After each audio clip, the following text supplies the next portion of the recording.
Ladies and gentlemen, what a time to be alive, baby. LA Knight. Michael Hayes, you son of a bitch. You think you could go ahead and book your boy all the way to the top to be John Cena's last opponent? Nah, that's right, ladies and gentlemen. When you thought the one and only LA Knight was going to be sitting outside in the cold on this Christmas day, nah, not so fast. When you had your little moving truck and when you're trying to evict the Glaze Factory, Santi, what do? We put our heels in the sand and we go, dugga,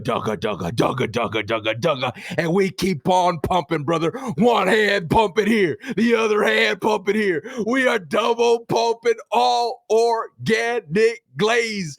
Yeah. And you know what? You could go ahead and bring in your faux Sanchos. You could go ahead and not put the fake Sancho in the thumbnail. But right here, baby, all natural glaze is at an all-time high. You know why? Because the boy, L.A. Knight, is advanced to the finals. And you know what, Santi? You sit there in your little chair, and guess what? You're going to one day hear that knock. That's reality pounding on your door, baby. Because you know what? LA Knight could be the man, could be the one to put your boy to pasture. That's right.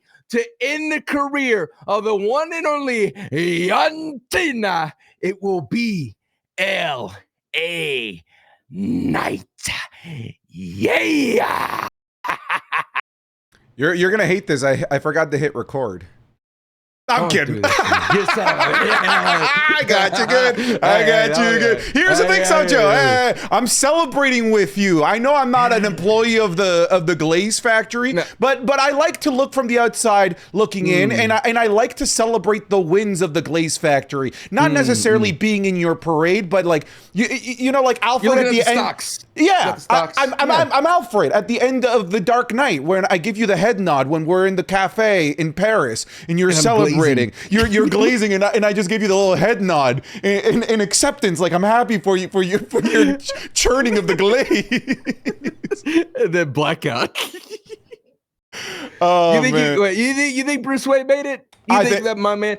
Of course he did. They were all, dude, they never wanted to kill him in case they wanted to bring him back for another movie. Those movies made so much money. Bruce Wayne is still alive. You know that. We know that. The Glaze Factory knows that. Dude, I'm genuinely, I'm so happy for you because this is one of those situations where tu casa es mi casa. Your win is my win. I was dreading the possibility of Jey Uso being in the finals. I was dreading Jey Uso versus Gunther happening again. And it feels like not only did LA Knight win, it feels like LA Knight saved the world. Like, you know, like he is the one that took the atomic bomb out of Gotham and flew out into the ocean with it. And LA Knight survived. And now he's going to get slept by Gunther because he ain't winning. But I'm so happy for you. And I'm happy for LA Knight making it this far and this deep into the tournament. Did I ever thank you? You know, yeah. Yeah. What gives you the right, LA Knight? I'm not the one wearing hockey pads. Yeah.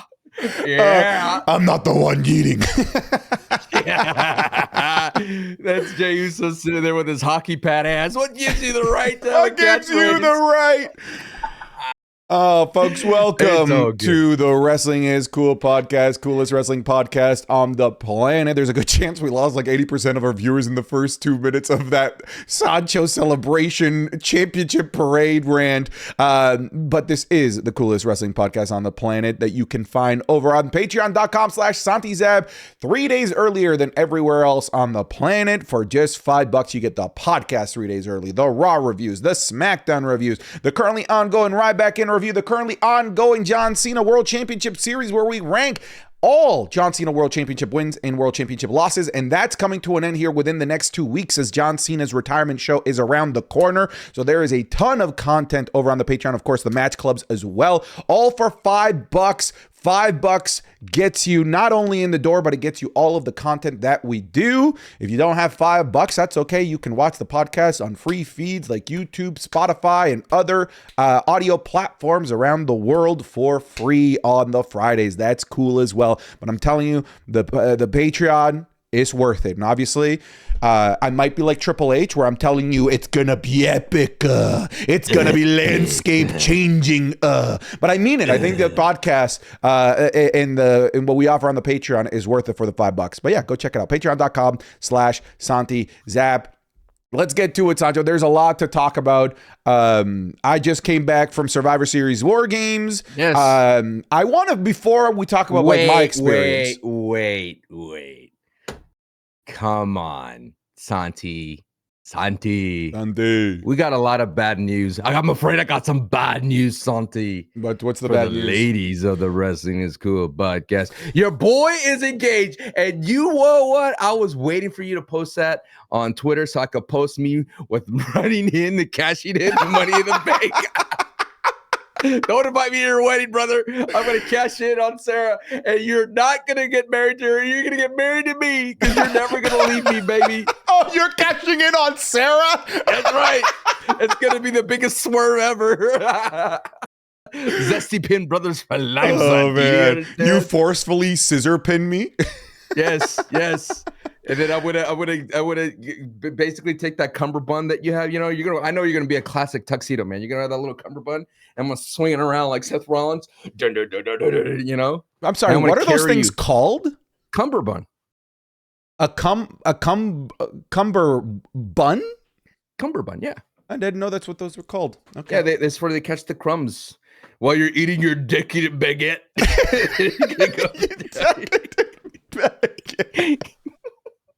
Yeah, Hey, man. but congratulations. Thank You got you. engaged. Thank And you. you didn't do it. You didn't do it at Survivor Series, you chicken shit. I You did. should have done it in a row. I should have You son done of a it bitch. during fan sign of the night, and I get mad that they don't put me on the screen. Damn it! You should have done it when John Cena's in the ring. Dude, she would have never forgiven me had I done it at frickin' Survivor Series of all places. You should have did it in the middle of the ring like at WrestleMania. You know, who does that at WrestleMania? He gets engaged in the middle of the ring. It doesn't even follow through with it. It was all just a lie. Big fat phony. But yes. Congratulations, though. Thank you. Sarah is officially my ex-girlfriend, now fiance, and soon my wife. So that'll be great. I'm pretty much just doing it so that I can do the Borat joke moving forward. It's exclusively for the Borat meme. Do you know how I know it's real love? Ow. Because I was watching you in the second row in the comfort of this chair at Survivor Series. I was watching you. And during the Stephanie Vaquer and Nikki Bella, you, the entire night, sat on your ass. The entire night. I'm watching like a hawk because it's fun seeing my friends. I saw Comment, I saw you. And guess what? The only time I saw you stand up, When? it happened twice. What? During what the two Devil's times? Kiss, Santi. The Devil's Kiss. I saw you. You stood up, dude. That's the only time. Hey, I got saw her you blessing. stand up. I got her blessing for it. I was like, babe, can I please? I told chat, I was like, Santi's probably going, I was. You guys will see it all in the vlog. You'll get to see that whole experience. Get all into it. But okay, San Diego. Well, first, before we get into San Diego, I wanted to get your experience watching from home because I've yet to watch the show. I'm notorious for never rewatching shows that I go to. I don't like the changing of my experience. I like to have my own experience, and that's it. Like I don't need to experience it again from a different angle. I'm good with my experience. It's the reason why I've never replayed The Last of Us. It's like that's it. That's good. I'm done. I don't want to experience this again. I don't want to taint it again because I'm overthinking, overanalyzing, finding new things. Nope. That was my experience of The Last of Us. That's it. That's all. And I'm kind of the same way with wrestling shows and sporting events as well.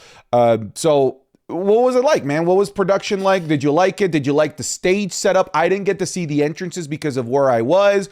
How did you feel about there being no shark cages and instead doing Royal Rumble countdowns? Because I do feel like the Royal Rumble countdown and no shark cages translates different in person than when it does at home. So I'm curious what it translates like for you. I know I'm going to go up against what the IWC has said on the internet. I actually like Survivor Series War Games. I thought the production of it was really nice. The stadium is beautiful, dude. The it's such a great venue. With and you had to look at the bay and the sunset was happening, and it was just so cinematic. It felt really grandiose when it came down to certain things.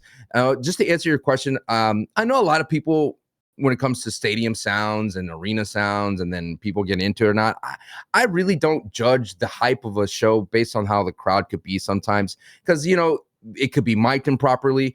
One I would say is, like, I didn't see a lot of standing from your section and up, but that doesn't mean that the crowd wouldn't be rowdy in random places in and around the stadium, because they never get their moments in the sun. But for me, if I was attending that, and I know you said this, is like War Games is probably best watched at home, because you have no idea what's happening. You don't know where to focus, because you just see this big giant caged 2-ring stage, and you're like, all right, what am I looking at? And then most of the time, you probably see all the wrestlers laying out flat. At home, at least they could hide the wrestlers, and they could kind of direct, okay, this moment's happening, this feud's happening, this little detail is happening. And you probably can't even really see that. I mean, I was watching at home and I saw people up in the rafters. I was like, damn, dude, I pay me $100 to sit there. I ain't sitting up there, because they were so high that the top of the protection from the rain was blocking their view. I was like, who would sit there? But I totally get to be part of that ambiance and that experience. Other things that I did like, to answer your question, I did enjoy the removal of the shark cages. At first, I was like, man, I'm a traditionalist here. I miss those moments that we had in the camera, and then the moments after, like you said, in social media posting, like the Zebros from a couple of years ago, last year. But I enjoyed not having the shark cages. I think it was really good, because my criticism in War Games is, the match doesn't really start until 40 minutes in, but also all the entrances and all the things and the pops, they all go away. And then you just have these big dudes sitting or ladies sitting in the shark cages, and your focus from the camera perspective, Santi, of watching at home goes from in-ring to the cage. Oh, what's happening in the cage? Oh, let's go back to the in-ring. So it gets very complicated on that aspect of watching from home, but having the shark cages gone, I feel like the cameras were focused on the action a lot better. They got into the match a lot faster. Just 2 entrances, boom, now we're wrestling. And I like the idea of the Royal Rumble entrances, because you then, for me in the watch party, and, I appreciate the Santi Slammers coming over. We had a great time. And, we were speculating, all right, who's going to come in? How does that affect the match? This person's going to come in. And, I really did enjoy that aspect. And then everybody got a good pop, right? And then you could kind of gauge where people were coming in. I thought it was a very fun experience watching from home. And I don't know if I would ever go to Survivor Series War Games, based on what you said already, from what I listened to in your video on YouTube, and also just from what I could imagine it being, where it's just so chaotic and messy. And my experience going to the Royal Rumble, I kind of missed out not seeing the entrances where I sat. I was like, oh man, I don't know who's coming, or sometimes the music, but I was like, I can't see them walking in until they get in the ring, and then sometimes they get booted out early. But I thought I had a great time. I would give it a thumbs up for Survivor Series War Games. I have criticisms, which we'll get into beyond that, but from a production standpoint, I enjoyed it. I mean, I would never go to a Survivor Series War Games in person again, unless it's like a sponsor thing or anything. It is maybe the worst show to go to live. Like, just in terms of the setup. Like, think about it, right? Like, it's not even just like the cage. Like, the cage is really hard to see through and stuff, but I'm used to that. I've been to an elimination chamber. That's hard to see through as well. I can only imagine people call it a sex dungeon. Yes, the sex dungeon. It's hard to see through. And especially, like, if you're sitting in certain angles, certain areas of the stage, like, brother, why are you here? Like, you cannot see anything. You have to look at the screens. Luckily, I'm in the third row, so I'm able to see as much as I can possibly see without being in the first row. And I still had a tough time being able to really process what was happening in the cages. Was the ring post in your way? On one of the rings? Yeah, Yep. of course it I saw was. it. Like, cause it Yeah, was I like saw that. right smack down Yep. in the middle. That's another thing that you guys at home didn't have to deal with. The fact that it's 2 rings for the non-Survivor Series matches. That second ring doesn't disappear. It disappears in production for those watching at home. They have a match as if it is just 1 ring. But for us in attendance, there's still a whole ass other ring in the way, blocking you from being able to get the full perspective of the match. If you're behind commentary, dude, there's literally the whole length of the entire ring that you have to try and see through to be able to watch the match happening on the other ring. Luckily, I was camera side, I was in the middle, so I just had to kind of like turn my head a little bit to be able to see both matches. But I think like from a live experience, Survivor Series War Games might be the single worst event to go to, like genuinely, in terms of just visual fidelity. I weirdly liked that I could. Hey, I know that I know cameras probably on these guys fighting right now, but it's kind of cool to see like Logan Paul and Cody Rhodes over on that corner, like doing like some rest fighting. You know, trying to like keep themselves busy while the other the attention is over there. So it was kind of cool seeing like that perspective and like what's not on camera. Cody Drew double low blow Cody because he was too early? Yes. Yeah. I noticed that. I saw it. I was like, oh, there's a low blow happening over there. And then, oh, wait, he's coming again. He hit him again. They were too early. I don't know how much of at home you guys saw about like the Braun breaker, like him like landing on the back of his head. No, we didn't. They cropped it all out. I figured as much. It was really scary in person. I thought he was outdone for like the next 5 minutes. I assume, I'm like, dude, they're probably keeping him off camera because he is a loopy. He is not there at all whatsoever. So I got to see like the referees like trying to scream through the cage to try and communicate with Braun Breaker, trying to like touch him, and he's just not responding. And he's kind of doing the like arms up paralyzed thing. We're like, oh no. And again, I don't know how much of that was shown, but we were able to see all of that. That was really scary. No, they showed none of that, dude. Yeah. It looked like, oh, dude, they need. People were saying like, dude, get him out, please, get him out right now, because it looked really, really bad in person. And even for like the next 5 minutes, you could tell, dude, he is not there, and everybody was trying to protect him, trying to like wake him up and like work with him, but also like talk to him. You could see that with Cody at times, trying to like talk to Braun Breaker while doing like some fake punches to him as well. So it was interesting seeing like the professionalism of the guys in there trying to protect Braun Breaker and figure out, can this guy go or not? Well, that he's involved in the finish on top of that. But was he as green as he was on person? Then, because on TV he was green. Define green for me, like just like he his looked like body was green. Oh, he had a yes, green tint. I thought you, dude. We were all yelling like Shrek jokes at him. Like, well, I don't know why he looked so green. We don't know what it was. Somebody in my section goes, "The fuck, is he green?" And I'm like, "Yeah, he's green." It's funny because I took a picture of it with my live posting during the show on X, and someone said, "Oh, I've been there." Essentially, is that he may have used organic self tanner and didn't work out. And they use all those nasty chemicals that'll shorten your lifespan next time, brother. Don't go organic anymore. And then someone else came across on TikTok and said that the tanner oxidized because he may have used a moisture or something. But essentially, whatever he used, he wasn't used to. He was out there telling people to get out of his swamp. That is what he looked like out there. But yeah, dude, that what else about it? Because I noticed, just to get us back on track, you didn't get a good view, like a premium.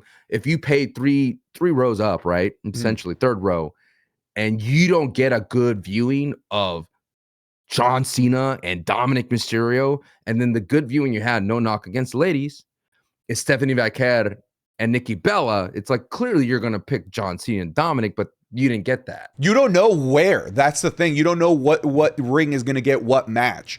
Right. So it's just kind of a crapshoot.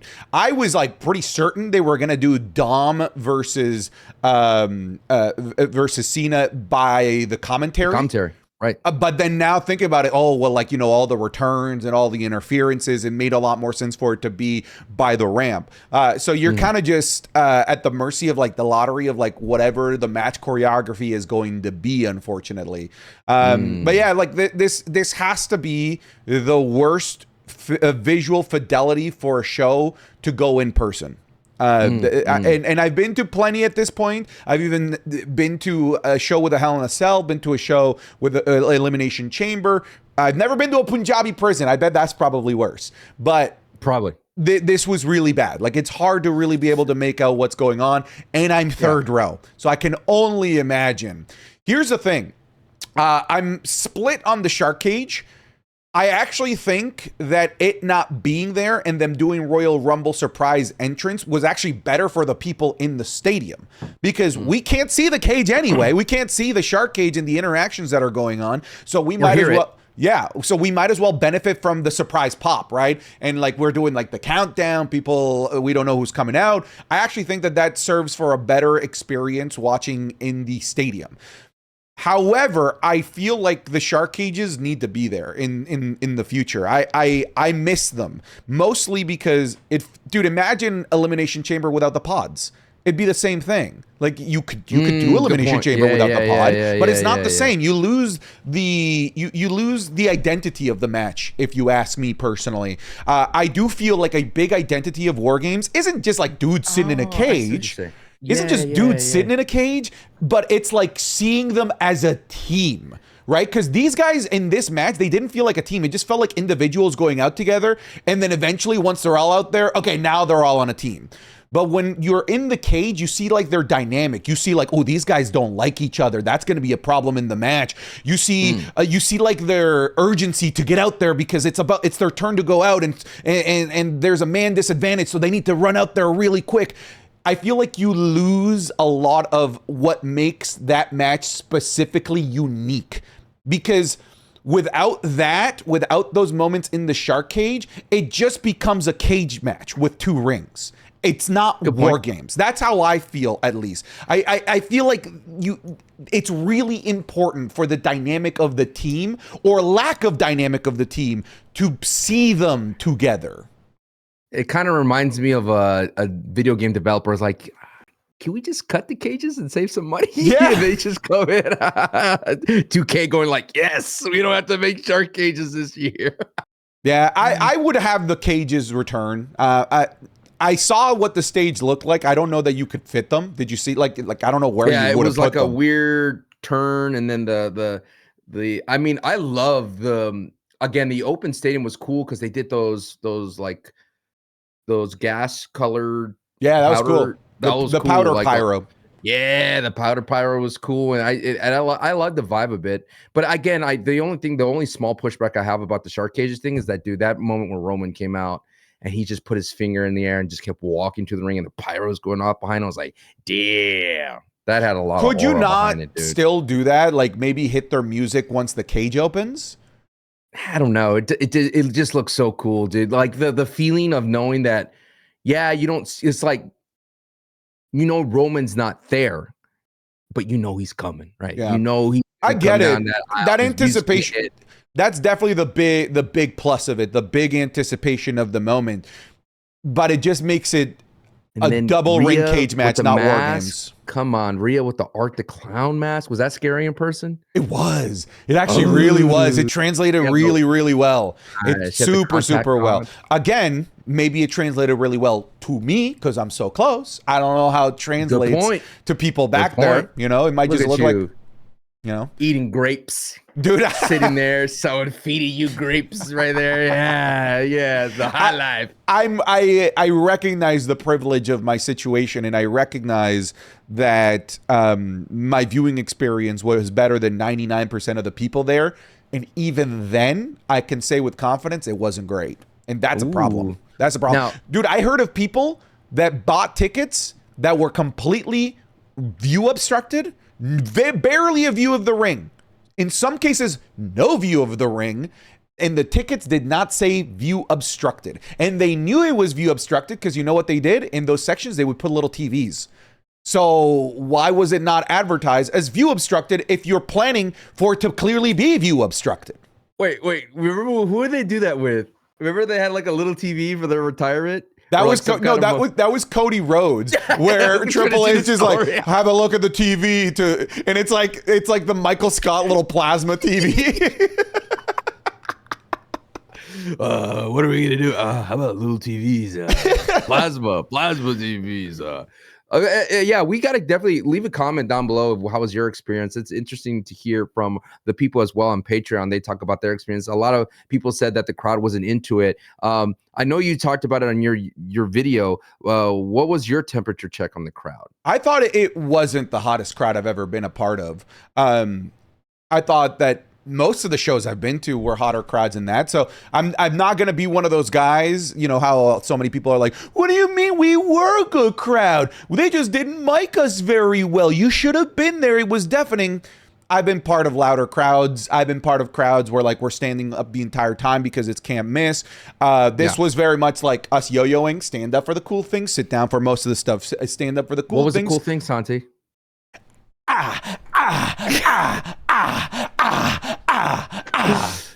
What about these? What about the? You know, I would have to say, as someone who goes to San Diego frequently for TwitchCon, and say I went once for the Comic-Con, I would have to say that city is the perfect city for any event. I would, dude, and I will say this.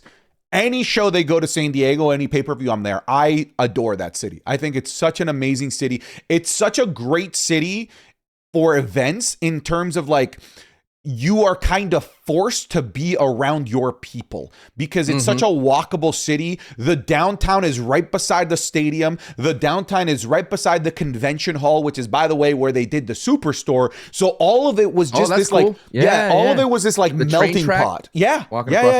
All of it was just this melting pot of wrestling fans walking crisscross all over the place, going between bars, restaurants, the stadium, the Superstore. It's all like, and Sancho, you can confirm, like, I'm not exaggerating. It's like a 4-block stretch of where like you can do all of this stuff. So it's just that whole area just becomes wrestling central. So it's really, really cool. When I went to a Padres game, that whole area becomes Padres Central. It just becomes TwitchCon. Dude, you see people with the lanyards walking all over the place. It's such a walkable area where the stadium is and where the events typically are, that it just makes it for such a cool vibe in the air. It makes it like, oh man, this is special. Like I know when I go to Washington, D.C. for John Cena's retirement, I'm not going to feel that. One is going to be cold and people aren't going to be walking around. It's just not the same layout and the same setup, right? So anytime they go to a PLE in San Diego, there's a real good chance I'm going to be there. I mean, it is the complete opposite of Vegas. And I didn't even have to go to WrestleMania knowing how bad that was. Yeah. I know that's a bad experience. Terrible experience. I mean, the last time I went for an event was TwitchCon, and that was awful. I think everybody was like, can we go back to San Diego? This sucks here in Vegas. Yeah. I didn't go to TwitchCon last year, but I absolutely love that city, and I love that hotel connected to Petco Park. It's one of the best hotels. You can literally, they have a little concourse, that little bridge that goes across. You can just go right into Petco Park yourself. Man, so I did a couple of things, like a couple of like fan engagement stuff. So first, both Sarah and I got chairs. And chairs. Was it easier to navigate with Sarah? Like, were people like a little bit, oh, let's respect his privacy? Hell no, they didn't give a shit. Everybody, you'll see in the vlog, it's crazy. It gets hectic, but I'm here for it. This is what I do. Yeah. But yeah, we gave away 2 chairs. We did like a little scavenger hunt where I was like, I'm in the lobby of this hotel. First one to come up to me to give me the password gets the chair. So we gave away some chairs. We made a video about it. You guys will see it soon. I did an impromptu meet and greet outside of the Superstore. Sancho, you will all see it in the vlog. And if you were there, you know I'm not exaggerating. I think we had at least like 400 people. It was really insane. Me. Yeah, and you. Some people asked about you. Most people were like, is Sancho going to be in the thumbnail? I'm like, get out of the line. Don't ever come back. Wow. I don't ever want to see you again. But yeah, man, like you got to come to one of these shows. I think we could literally do a live podcast Like, Really? dude, I posted a story on Instagram, and within 10 minutes, I had a line almost around the block. Chris Van Vliet was up in his hotel, and he took a video of the lineup that was like snaking around the convention hall to just take a photo with me.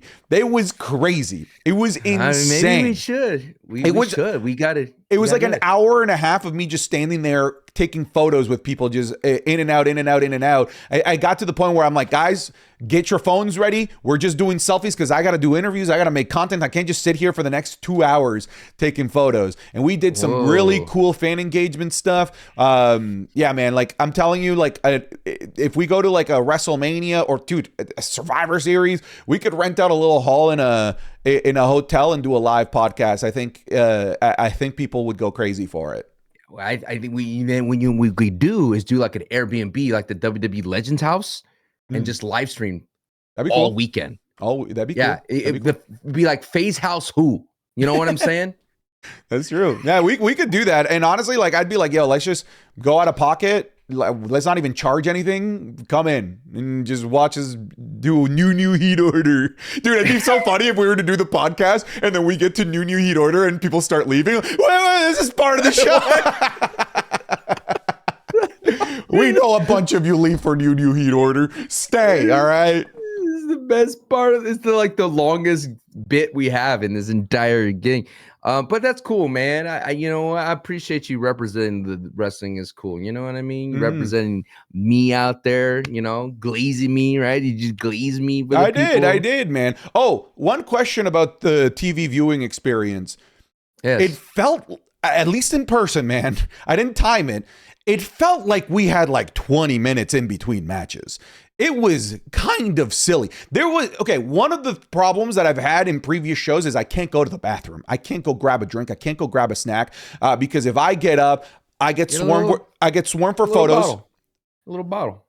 I mean, I can't bring it in. That's the thing. They won't let you. They won't let you bring it in. A little camel pouch, dude. No, man. I'm not breaking the rules. I'm not a catheter. A catheter. Someone just an IV. Someone hugs you a little bit too hard. Normally, I can't go to the bathroom or get a drink because if I get up, a bunch of people will stop me for photos because I am who I am. I will stop for everybody, and everybody will get their time. But then the next match will start, and then I'm like, fuck, okay, I got to go back to my seat now. Look, listen what you got to do. On your phone, put "gotta pee" and just hold it. I know, but who will stop you? I don't know, man. I guess but that's weird. I don't want to tell the whole stadium I gotta pee. That's the weird part. I'm not saying that doesn't work, but like I don't want to announce to the world that, hey, that guy's gotta pee. That guy gotta pee. Make way. This guy's gotta pee right here. Get out of his way. He's gonna piss on himself.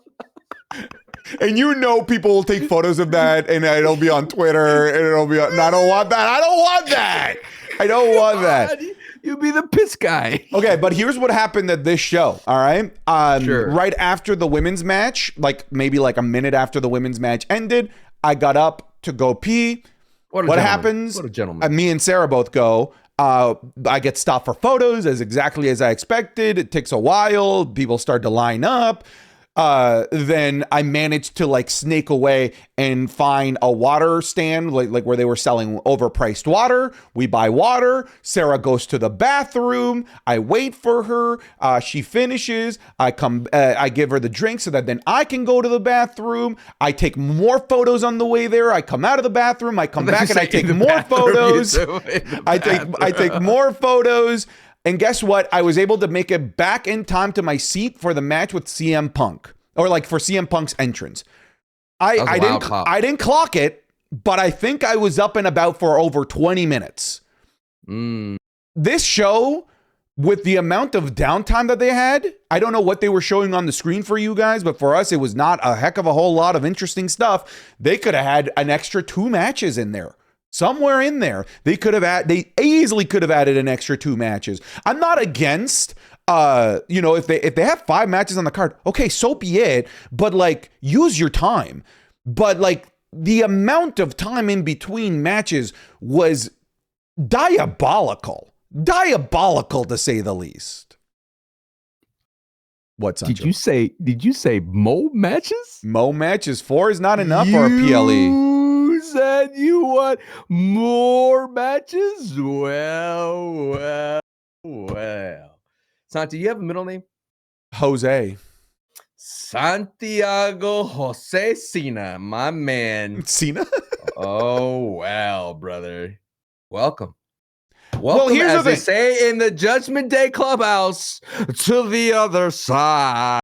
I'm happy to have you on this side. I've been begging for 6-7 matches this entire time, brother. And here we are. You finally see the ways. We could have had the MFTs versus Team Sammy there. That would have been a great, perfect That would have been match to cool. have there. That would We have could been have cool. an Ilya Dragunov match. And hello, McFly. Where was Ray? Yeah. Did Ray even come out? Did Ray No. say, "Hey, we 46,000 people"? No, here. they didn't send Ray out there to brag about how much money they made, unfortunately. Yeah, yeah, I know. So, hello. Yeah, We no, coulda had that. Here's the thing. Like, I'm fine with shorter match cards if that's what the time it requires, right? But I witnessed it. I experienced it. They could have added more. It was just a decision to simply not, dude. And it's not just like, oh, like we got to set up for the cages. Like, man, I don't think it was that. Like the time between Cena and Stephanie Vach, the Cena match and the Stephanie Vaca match was also a really long time. I don't know what the plan, why, like what the money, like what they lose money by giving us more matches, more ads. What did you do? I paid for water and peed. That's there it. you go. You could have had they need some more money. Buy merch. Sure. You could have done it. You could have gone to buy merch. That's all true. You could have gone ahead and bought your little John Cena shirt, the little towel, the little wristbands. I got myself a shirt. Hat. I got the shirt. I saw it. I got saw the shirt. Oh, trust me, I saw you at the Superstore though. It is one of the top 5 shirts, I think, in the Farewell Tour. We should rank the Farewell Tour shirts. Sure. I think the Fiesta John Cena one that I have is a top 5er as well. What are you wearing today, Belgium by the way? Pretty good. You're looking like a NASCAR driver. Yeah. Yeah. You know why? Because LA Knight, baby, is racing to the finish line to take out your boy, John Cena. You know what I mean? You know what people should be doing, Santi? People should be thanking God that LA Knight's there because they saved the whole entire finals from mediocrity. You want another banger match between Gunther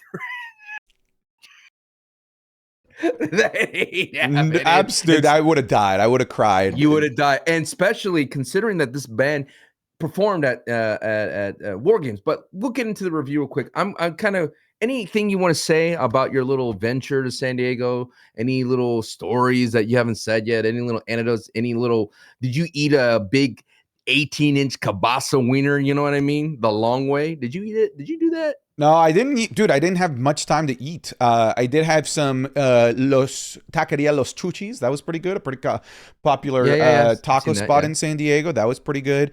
But for the most part, man, I was just in work mode. It's just like I need fuel. I need sustenance to keep going. There wasn't really much in terms of like getting to experience like the cultural side of San Diego. I think like the closest thing was like going to La Jolla. That's where I did like the proposal and where we spent the night. Just kind of it was good stuff. I heard comment was like trying to go, and you're like, you gotta get out. Dude, that was so funny. He wasn't trying to go. This comment. He wasn't trying to go, but like I was being like very clear, like we're gonna go do this, and then we'll hang out at night. But like. We'll hang out when we come back. What can I go? I'm down. I'm free. I'm doing nothing. It was so funny because like at one point at like noon on that day that we had a bit of downtime, and Sarah's like, "Why don't we like all 3 of us just go to La Jolla now?" I was like, no, you shut up. Don't you ever suggest that. Okay, as somebody that's proposed 13 years ago, okay, tell me. Was it still the scariest thing? Of course, even though I know Anisha was going to say yes, it's still scary as hell. Dude, you know what the scariest part was? Me playing friggin'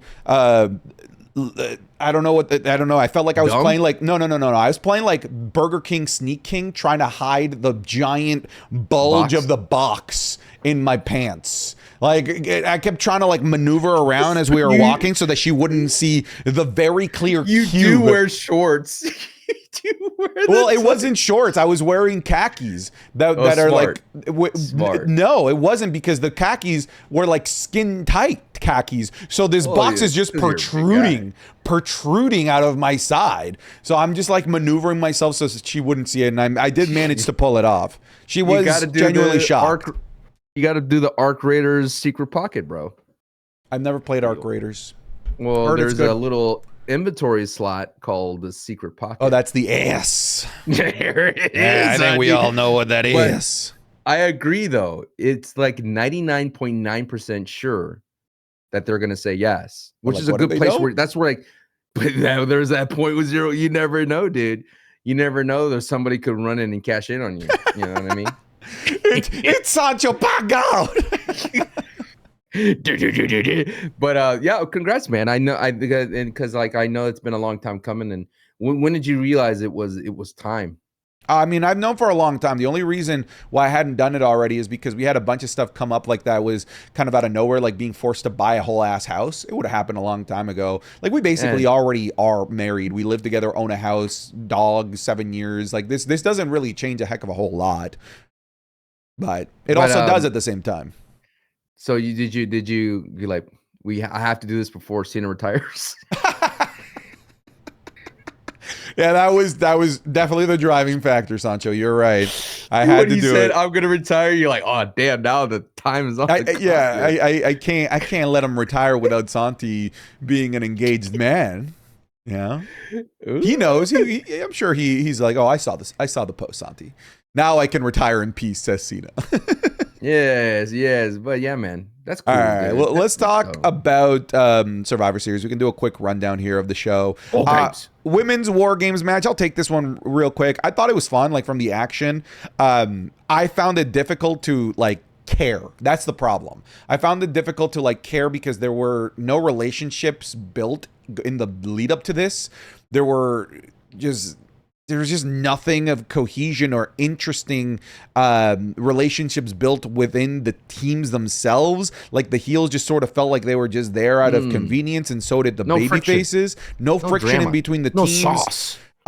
Barely any frictions across enemy lines. Like the only one was Becky Lynch and AJ Lee, and they were smart to make that the finish of the match because that was really the only like true animosity going. And people were telling me like, oh, well, what about Io Sky and Rhea Ripley and the Kabuki Warriors? That thing has been cold for like 2 months. Like they've not done a great job at making you care about Io Sky getting turned away by her friends and kicked out of the French. Like they've like completely buried that over the last couple of months. The only relationship worth caring about here was across enemy lines between AJ Lee and Becky Lynch, and they were smart to make that the finish.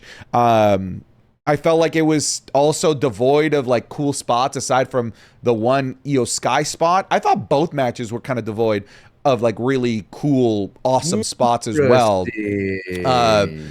But yeah, I thought the match was fine, but like I walked away when they won. I was like, cool. All right, that's it. Moving on. How about you? Interesting.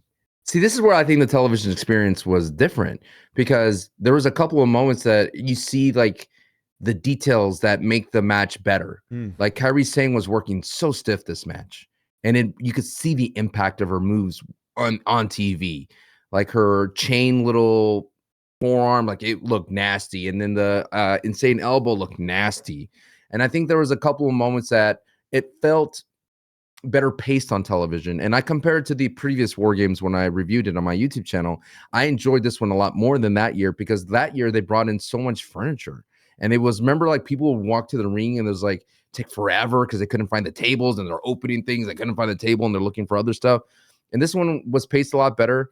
I do understand about not feeling the sauce around it, but I think I enjoyed just the presentation of it, and then the new wrinkle of the new Royal Rumble entrance type of style coming in. And I liked everything up to the point where they should have flipped Nia Jax and Lash Legend.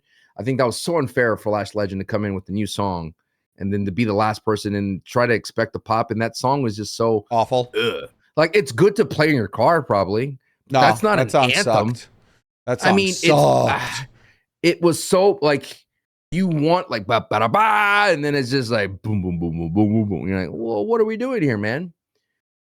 But if you put Lash Legend in Nia Jax's spot, I think that would have been a better run for her. That would have hit harder for me because it would have been someone evening the odds against the faces rather than being the last person in that's supposed to be a world beater. And she kind of chewed up the scenery too much, you know. She kind of took her time with it, which is it's fine, you know. Newly engaged woman with Trick Williams, you want to kind of feel the moment, but it didn't work out considering that there was so much action building up to her being the big bad, and I didn't feel that, but she did great when she started going. So for me, what I liked about it was it felt like that Royal Rumble where a person would come in and just wreck house, and that was fun for me. Like I always enjoy that as someone who's watched all the Royal Rumbles and reviewed it.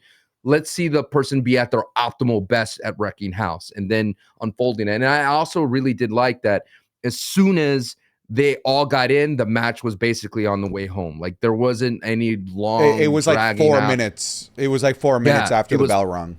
Perfect. It was like, all right, cool. Let's not.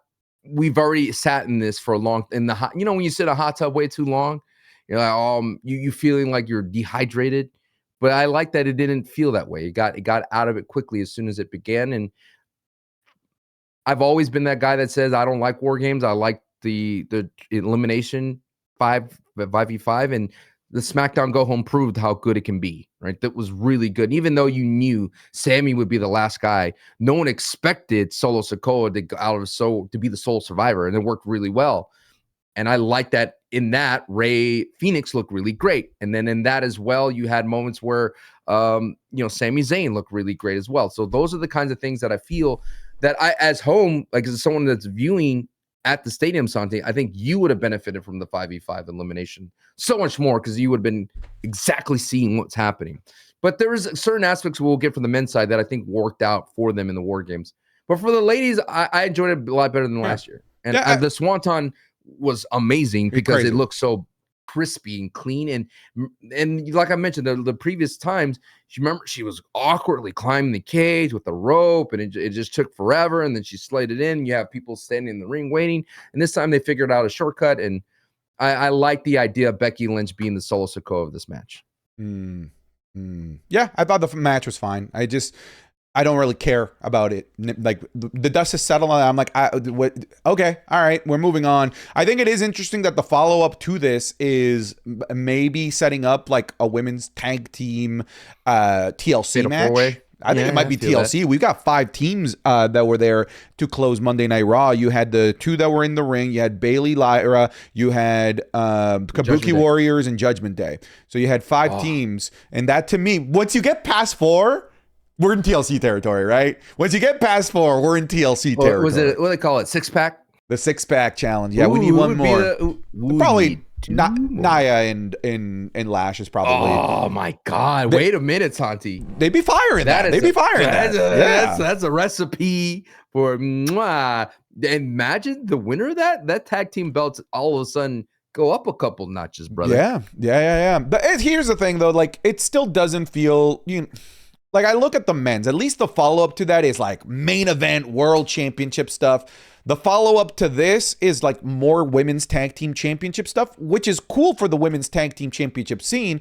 But I do think that if that's going to be the payoff of a War Games match, it still feels like this shouldn't have been a War Games match to begin with. It should have been an elimination style Survivor Series match. Because clearly, like, if it's not going to pay off in the main event, then why are we doing War Games for it? When we were kind of speculating what War Games women's would be, we were like, well, the tag teams are going to be involved in this. But we didn't really think about why the world champions are not involved in this. Yeah. Because that's where you get the world championship launch pad. No Stephanie Vaquer, no Jade Cargill. Like, wouldn't you want them to be in your squad? I mean, I think that was the difference is people were knocking that there was no story, but there was a story, but it was a tag team centric story versus like and I think what your criticism is, and I kind of see it, I smell it, is that there wasn't really that Alexa and Charlotte thing that they were working on for the longest time that they did put the rest to. And like you said as well, there wasn't that Riho and the Kabuki Warriors that they didn't really highlight those moments. And the only thing they highlighted was AJ and Becky, which is fine, but it would have been more saucier. A little saucier if they had that IC title in the mix. I agree. It's a little bit of like, ooh, and then we could have that Braun Breaker launch off moment. I deserve a title shot at whatever future day one. I agree. John Cena and Dominic Mysterio. I started off with the women, so I'll pass the buck over to you. Thoughts? It's gonna be Judgment Day rules, brother. A little overcooked.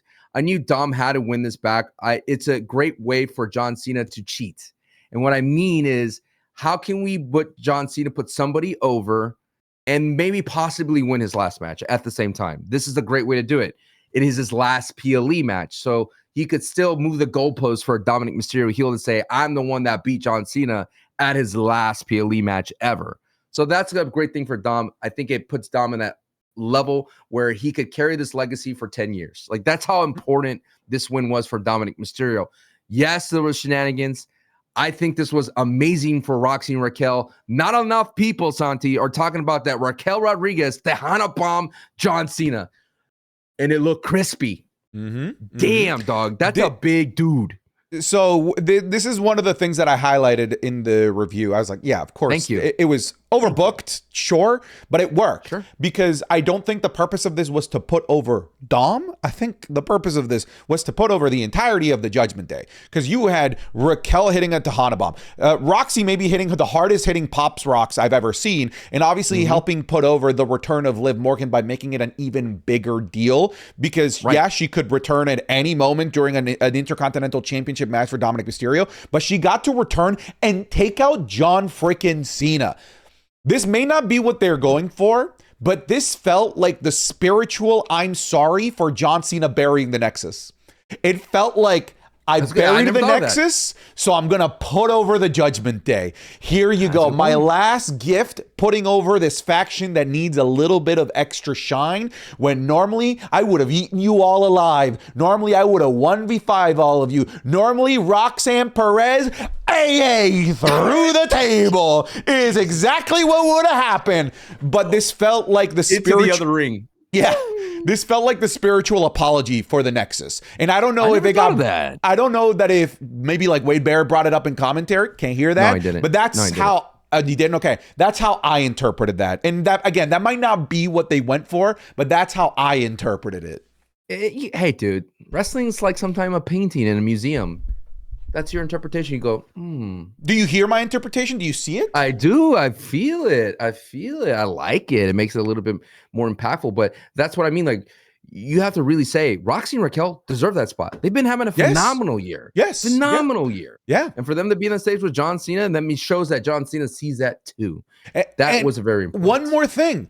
Huge kudos to WWE for following it up really well the next episode of Monday Night Raw. Liv Morgan is back. Judgment Day is back to running Monday Night Raw.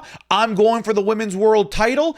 Dom is our IC champion. Raquel and Roxanne, we're all on the same page here. You guys are going to win the tag titles. That's a great follow-up, and I don't know that it hits as hard if it wasn't off the back of beating Cena and having Liv Morgan like cause the downfall of Cena makes her a much more viable and believable leader when she takes over the Judgment Day on the following episode of Monday Night Raw. Did you like that moment on Monday Night Raw where Liv Morgan just stared at Finn Balor? Yeah. Like when they're doing the walk-in, she's just staring at him and she goes, all right. Now you know who's back, right? Yeah, you know who's back. Yeah. That's what I do. Whenever I go on vacation, I go up to Sancho and I just like stare at him. He's like, okay. You do. I did like that Liv Morgan, that they did a direct callback to John Cena's heel turn. Yeah. God. Yeah. Okay. Stop it. Come on. Stop it. Oh, It looks great. It does look good, doesn't it? Is that PLE season? Like, oh, I'm about to go to War Games. I'm about to see John Cena's retirement tour. Probably going to take the most photos I have in my life. Time to pump it up. I had to pump it up, man. Sorry, what was your question? I was too busy looking at myself. Have you seen the movie Substance? You have to pump it up. Don't you know? No, pump never it seen up. it. Yeah, it's a great movie. I was thinking more of a Step It Up type of vibe. I know what you were going for. Anyways. Or what was it? What was that other called? Save the Dance? Save the Last Dance? No, I don't know that one. What's that one? What's the one with Julia Stiles? I gotta look this I up. just know AJ Styles. I don't know who Julia Stiles is. Is she phenomenal? She actually is pretty good in that movie. Okay. It's been a while since I thought of Julia Stiles, though. Wait, what was your question? Save the Last Dance. That's what it was. Okay. Yes, I was right. 2001. Nice. Okay. So we talked about Raquel and Roxy and all that. I remember they gave the people were like, what about Finn and JD? They had their moment on the Monday Night Raw where they did the coup and the moonsault. The final match for Monday Night Raw. For John Cena's career. Final match on free TV. So you're telling me, as the #1 John Cena fan, wearing his little shirt with the San Diego font, and you saw him lose. I was fine with it. Oh. I was fine with it, and this is something that I said in the review because a lot of people called me like a John Cena fanboy hypocrite because I didn't like that he lost to Brock Lesnar, and that I would have been fine with it had he beaten Brock Lesnar. But the problem with the Brock Lesnar match isn't that he lost to Brock Lesnar; it's that the loss didn't feel earned. It didn't feel like it mattered. I was ready for him to lose against AJ Styles. I was ready for him to lose against Dominic Mysterio because they felt like they earned the loss. Or they would have earned the win.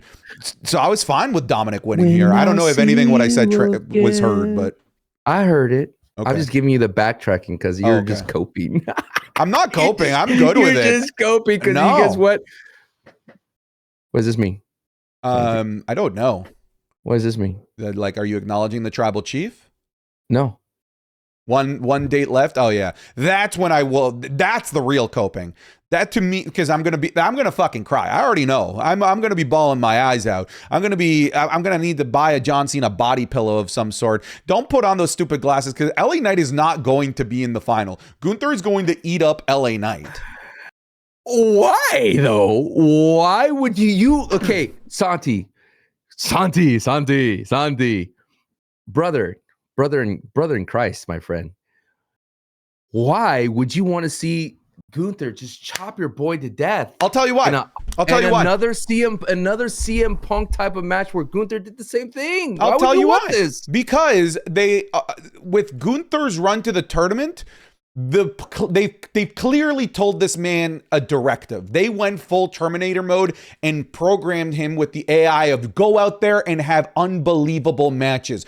Easy enough with Javon, done. Easy enough with Carmelo Hayes, and then everybody's like, it's over. He can't continue the run of unbelievably good matches because now he has Solo Sikoa and then maybe LA Knight or Jey Uso. Oh, you're downplaying Solo Sikoa. Not just me. Everyone downplayed Solo Sikoa because Gunther gave Solo Sikoa, come here, the best match of his entire goddamn career. But Solo's part of that.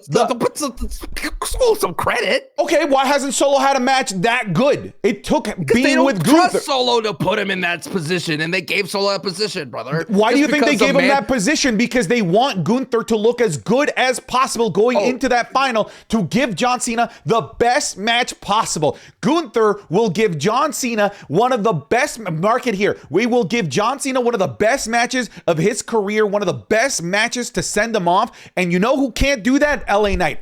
Again, I'm happy for you. I'm happy for your little factory being alive and well and for there being employees. But LA Knight versus John Cena is going to suck ass. You know it's going to suck ass. I have the script here.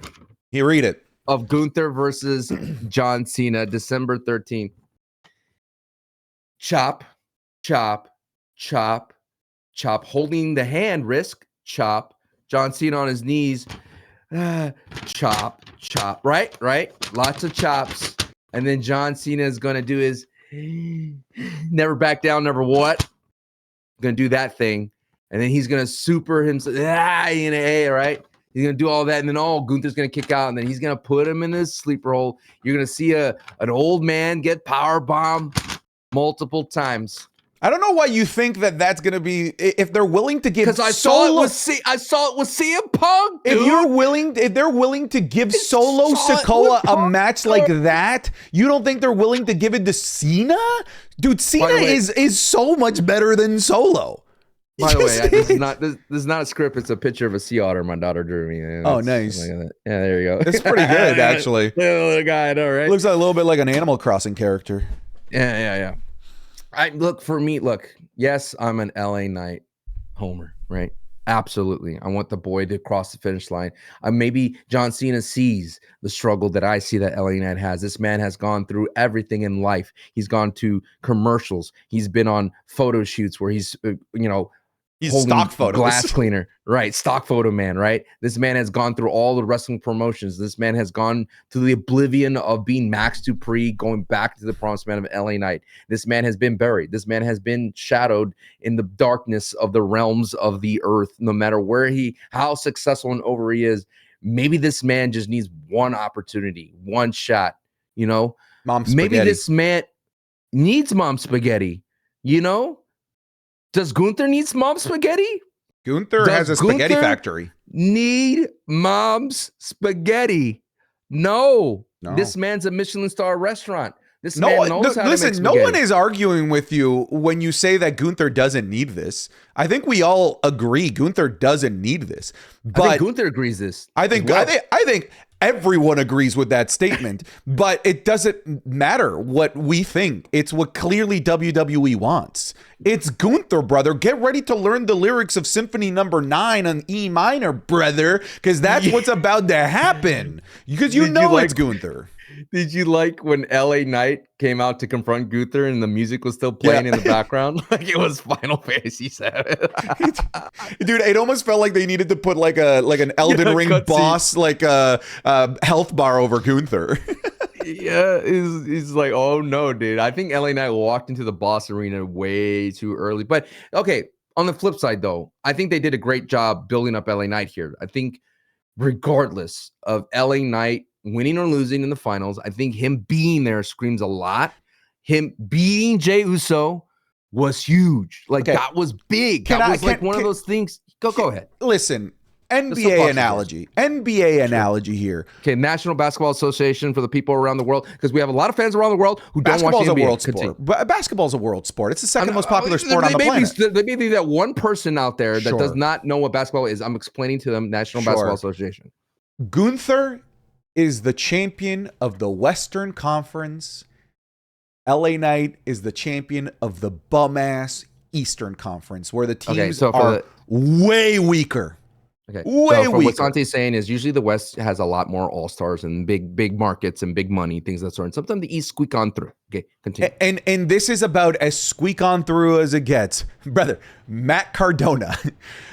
Then following it up against Matt Cardona, professional loser in WWE, brother. That's what he does. He loses in WWE. Zack Ryder. Sorry, Zack Ryder. Zack Ryder, you're right. Zack Ryder is the professional loser. Matt Cardona is the indie king. That's right. Always ready. Zack Ryder. Ooh. Then he follows it up with The Miz, who'd already been eliminated. Dog, he was done if it was Sheamus. It was over if it was Sheamus. And then Jey Uso. Come on, dude. This path is that he has the Disney path to the finals. Gunther went through war. Gunther's winning this thing. Are you saying it was supposed to be Sheamus and Gunther? Yeah, I buy that. Yeah, I buy that. Yeah, that to me seemed like the most appetizing finale. It seemed like out of all of the possible finals, that would have actually been the most unpredictable one, because you could have said, Gunther, that's WWE's guy that they want to push the next big heel.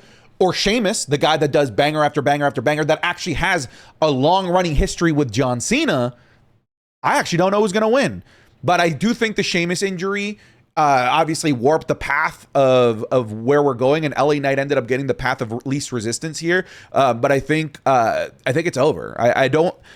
Again, I'm happy that LA Knight made it this far, but doesn't it feel like, even to a degree, that he made it this far and it still feels like WWE doesn't care? I don't know what it is. Yeah, cool, he's in the final, and it still doesn't feel like they care about him. No promos, no video packages, just nothing about LA Knight. It's just show up, do the job, move on to the next round. Show up, do the job, move on to the next round. It just doesn't feel like they're actually gonna do something with this. I feel like they're feeding us fool's gold with LA Knight, and I'm gonna be very upset by that, because I want LA Knight to get a proper push. Oh my God. Take off your mask, Triple H. I know that's you. I know. I knew it. I knew you. I'm not gonna let you get away with it. I'm gonna be a meddling kid. But dude, don't do this to me, Santi. I don't want reality. Let me live in fantasy. And people wondering, why am I bleeding? Oh my god, why am I bleeding? That's not like a that's hot type of flex. I'm like, stop. I know people are annoyed and frustrated with my love for LA Knight, and I am seeing it through literally LA Knight glasses, brother. All right, I got these on, okay? But this is what makes wrestling special, dude. If I didn't blindly love LA Knight and pick him up, right? Hold him high, then this win at Monday Night Raw would never have been special for me. Like literally, it would have been just another match on Monday Night Raw. It would have been just like cool, LA Knight advance type of person. But no, dude, I saw a guy that I've been rooting for years get a moment of respite. I'm like, hell yeah, brother. You literally got hit with a spear and a Uso splash and you turned it into a crucifix pin and you got the 1, 2, 3 and then Jay crashed out. Damn. Come on, man. Not denying it, man. I like what they did. I made it to the finals. I made it to the finals. It's like the 76ers versus the LA Lakers. All right. Remember that? Mm-hmm. Guess who won game 1 in that match? Allen Iverson and the 76ers. Okay. How'd the series go? Yeah, that's what I thought. At least we got a 2K cover. You think LA Knight's going to be in the 2K cover? Do you think he gets it? Nah. You know the answer is no. It'll be John Cena in a special last forever. They already announced it, the little farewell. No, that's $200. That's DLC for the current game. I'm pretty sure, is it not? I don't know. I'm not going to speak low WWE 2K just in case they come knocking down the door with that big money bag. You know what I mean, brother? Hey there, Sancho. You make video game content. You make Fortnite content. You want to make some WWE 2K content? Yeah, I love WWE 2K. Oh, I sure do, brother. All right, let's move on here. We have Stephanie Vaquer versus Nikki Bella. Okay, maybe I didn't hate this. I just didn't hate this. I didn't love it. I think for me, this was weirdly like the most pleasant surprise of the night because it wasn't god awful. At least that was my perspective. I thought Stephanie did all of the work. I thought Nikki was like, all right. But she was there. She was a serviceable dancing partner for Stephanie Vaquer. At least, we can celebrate that they made the correct decision in having Stephanie Vaquer win. But how was this on TV? Because I saw a lot of people complaining about it, that Nikki Bella looked like she was moving around like she was 90 years old. Man, I don't know, dude. I think my criticism about this was that it's unfair for the WWE to expect this match to deliver the 25% of the Survivor Series card. That's unfair. Look at the card. 2 War Games matches and John Cena's last PLE, and you're expecting this one to do anything? Like, it literally could have been Lita and Trish in their prime, and they'll still have a tough spot bringing this match up. There's just no way. This was the death spot for anybody to perform on the card. The only thing that could have got close to anything in magnitude was Ilya Dragunov open challenge and Rey Mysterio coming out and answering that challenge. Sure. Like that would have been able to be like, wow, all right, I'm in here, dude. You have maybe been the gentleman and you stood in your seat and you got your pee break in after, but most of the crowd probably left on this one because the WWE really tried. They had moments, they had segments, but like you said, the segment where Nikki Bella comes out and hits Stephanie Vaquer in the back, like why is Stephanie Vaquer selling like she just got decimated by this? Yeah. Forearm to the back of the head, like back of the lats. You know what I mean? So I feel like this is just a clear sign that the WWE didn't put the tender love and care into the story. They didn't put the tender love and care to the match itself because the production of the match was very main event Monday Night Raw. Very simple. I know people were trying to sell me on the goods that Stephanie Vaquer dominated, but that wasn't a squash match. There was rest holds in it for Nikki Bella. Nikki Bella was a working heel in it. And I think the biggest thing that I did not enjoy was if they want us to believe that Nikki Bella, a 2-time Divas champion, had a chance, let me see some diva stuff like that Nikki could get away with, like something that she cheats or does something to make me think like, oh, she's going to have this opportunity to outclass Stephanie Vaquer. But what did happen, Santi? What did they do? They make Nikki Bella commit a rookie mistake and do her finisher near the ropes. You're like, wait, you just sold me, the commentary was telling me that she's a veteran. And why would a veteran make this mistake? What they could have done was Stephanie McMahon misses the spiral tap. Have we seen her miss that move before? Never. It's a 100% success rate. Right. If she would have missed that move, and I'm like, oh my God, Nikki Bella moved, and then she got hit with her rack attack 2.0. Oh my God, Stephanie McMahon got hit with the rack attack. And then she fell so close to the thing. And then it was such a desperate rope break that I'm like, damn, Nikki Bella was that close to becoming a champion again. But instead it was, let's just do 2 devil's kisses in a row. And then that's it. And you know what, dude? I feel like they're not showcasing what Stephanie Vaquera can be. But you can't without Nikki Bella. You can't. No, I'm saying in general, that's what I mean.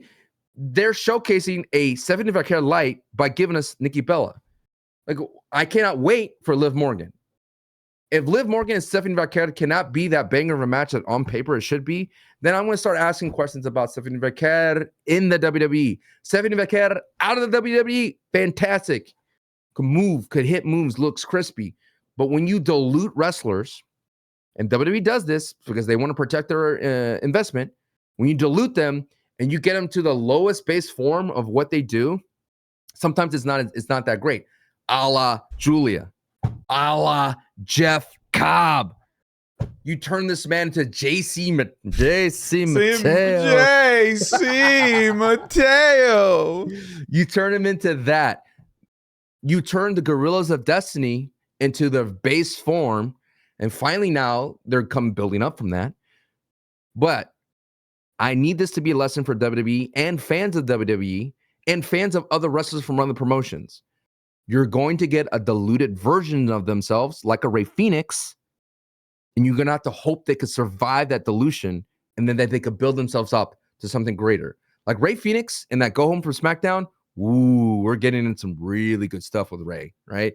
We're getting into that. Granted, Penta got hurt, and we no longer have the Lucha Brothers reunion. We're getting into some good stuff.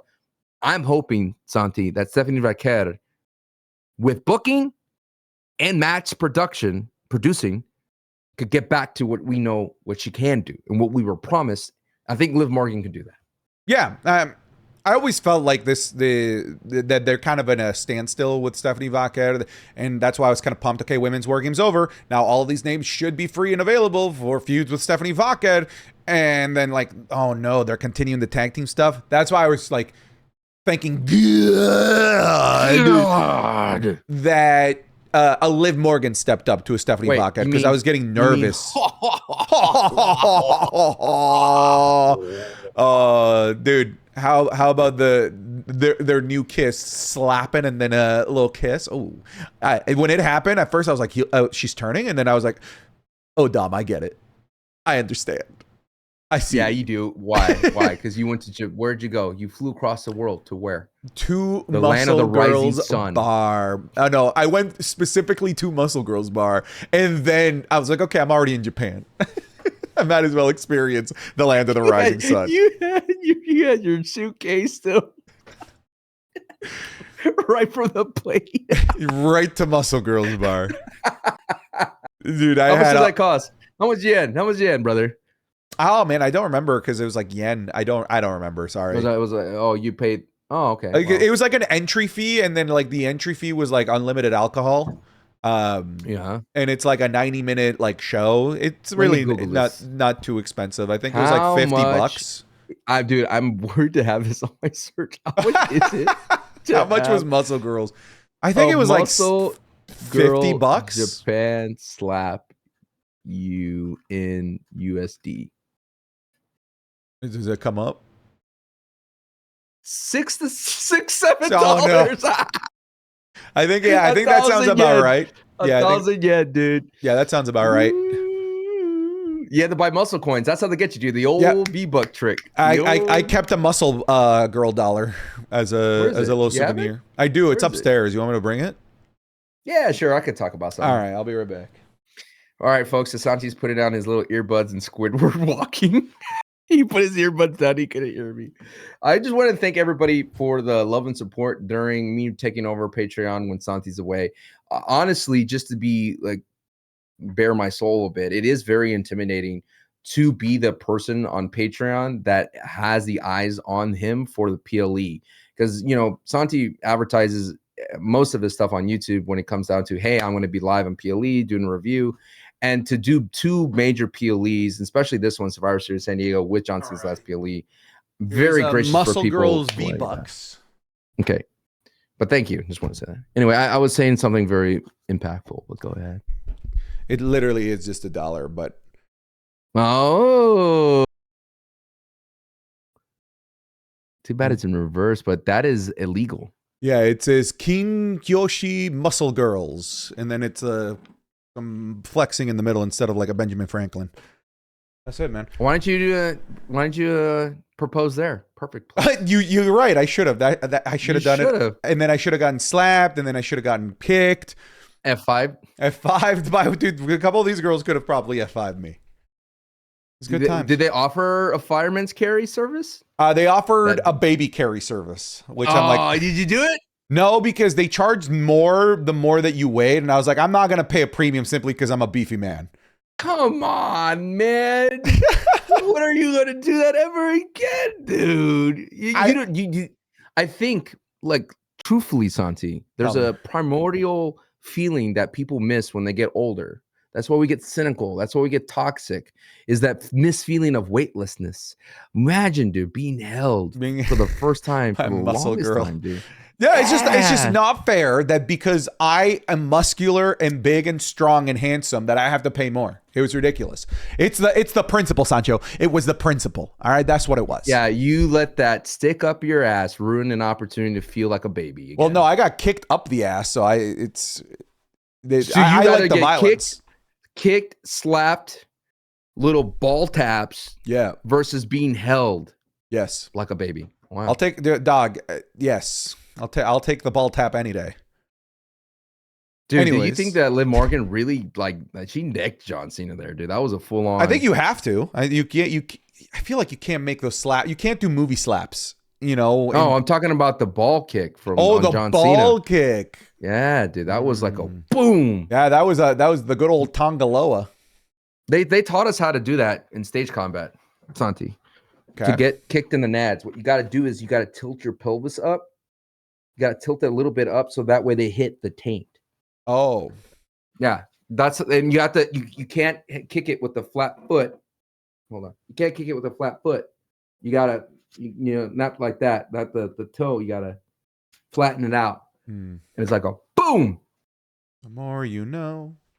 Yeah, there you go, guys. They don't say you never learn anything here. You learn how to take a low blow. I am a man of plenty of lives, brother. I was a stunt man. Men's War Games. Let's get to that.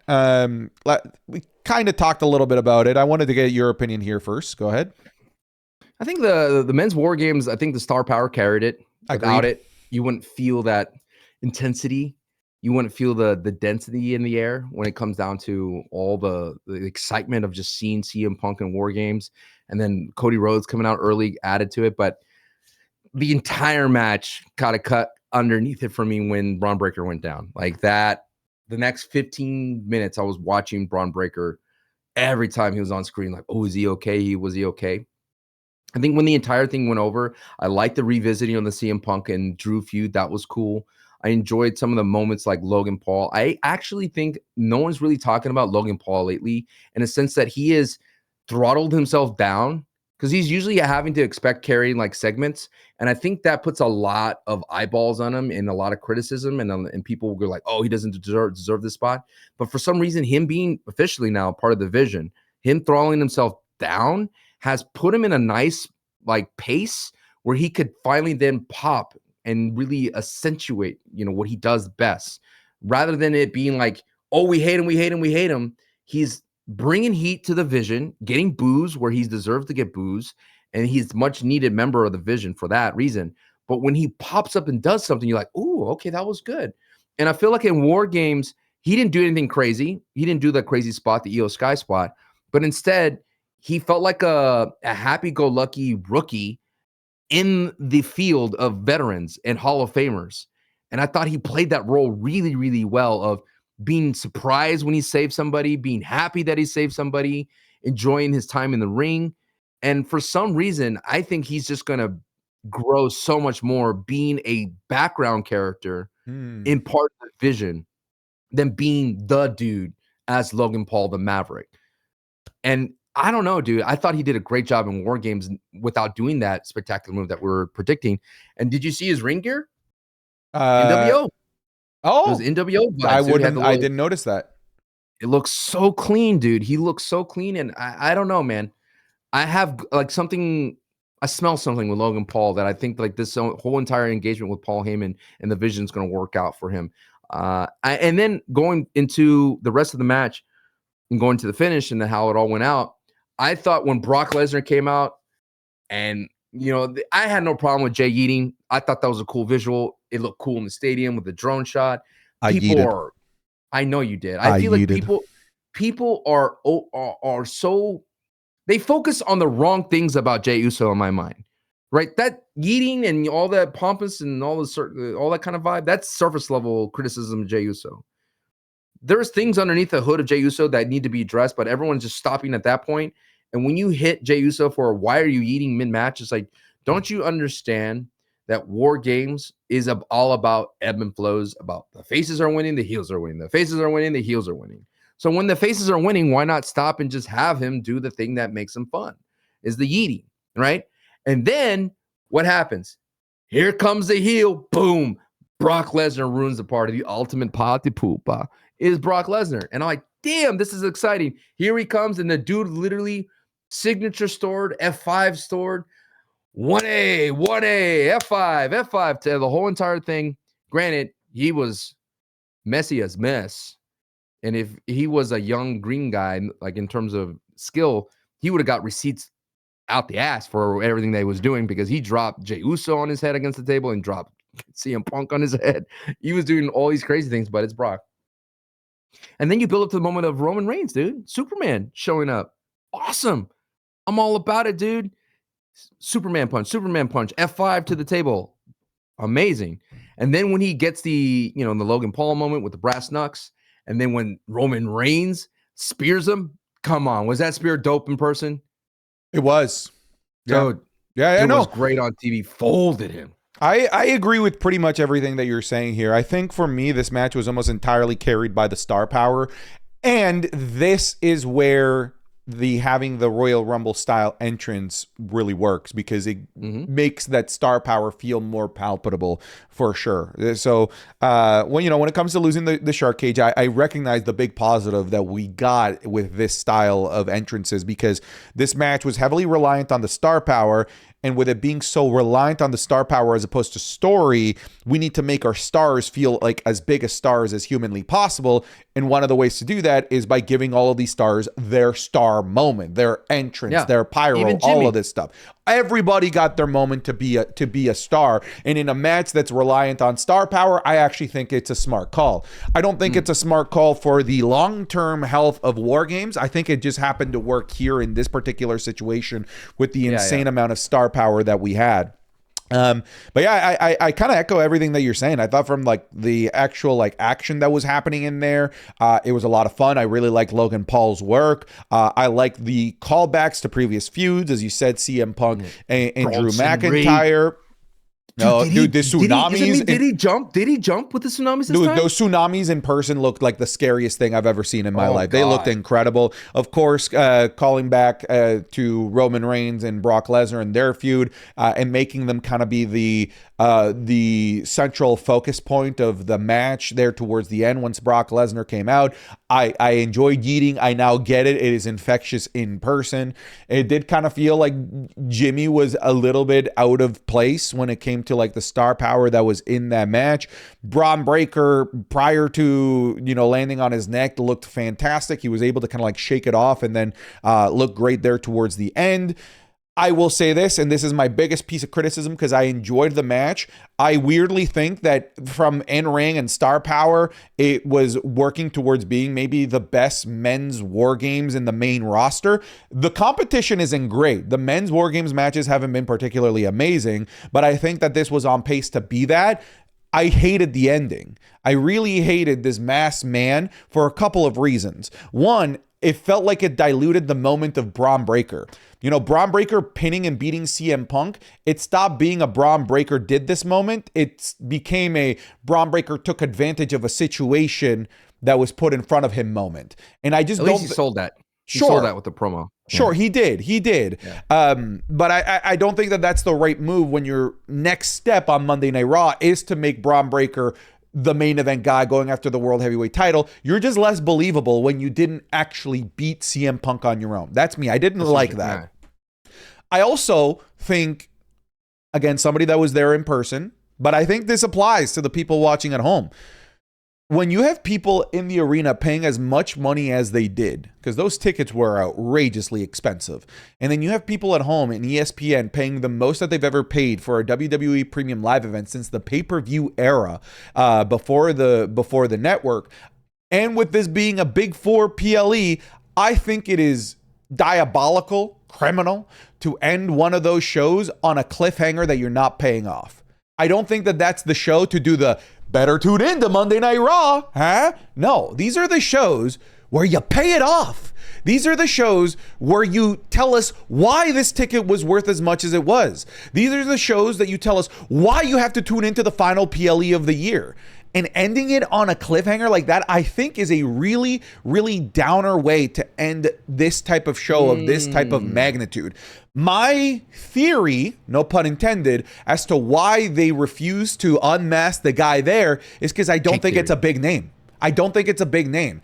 Because if it's a theory, I don't think that gets that massive pop that they maybe want. If it's a Montez Ford, same. If it's a guy from NXT, most people in that arena, in that stadium, won't know who a Tony D'Angelo is. So I doubt it's an LA Knight. I know, but it would have been the pop. Sure. You know what I mean? But that's the thing. If it was an LA Knight, if it was a Seth Rollins, they would have revealed it because that would have generated a pop. I think it's a guy that's not going to generate that big buzz, that big pop, unfortunately. So they decided to save it, to build up to it a bit more so that when the reveal happens, maybe it's a little bit more impactful because nobody's buying that that's Seth Rollins. So ending it in this way, I thought brought down the mood big time.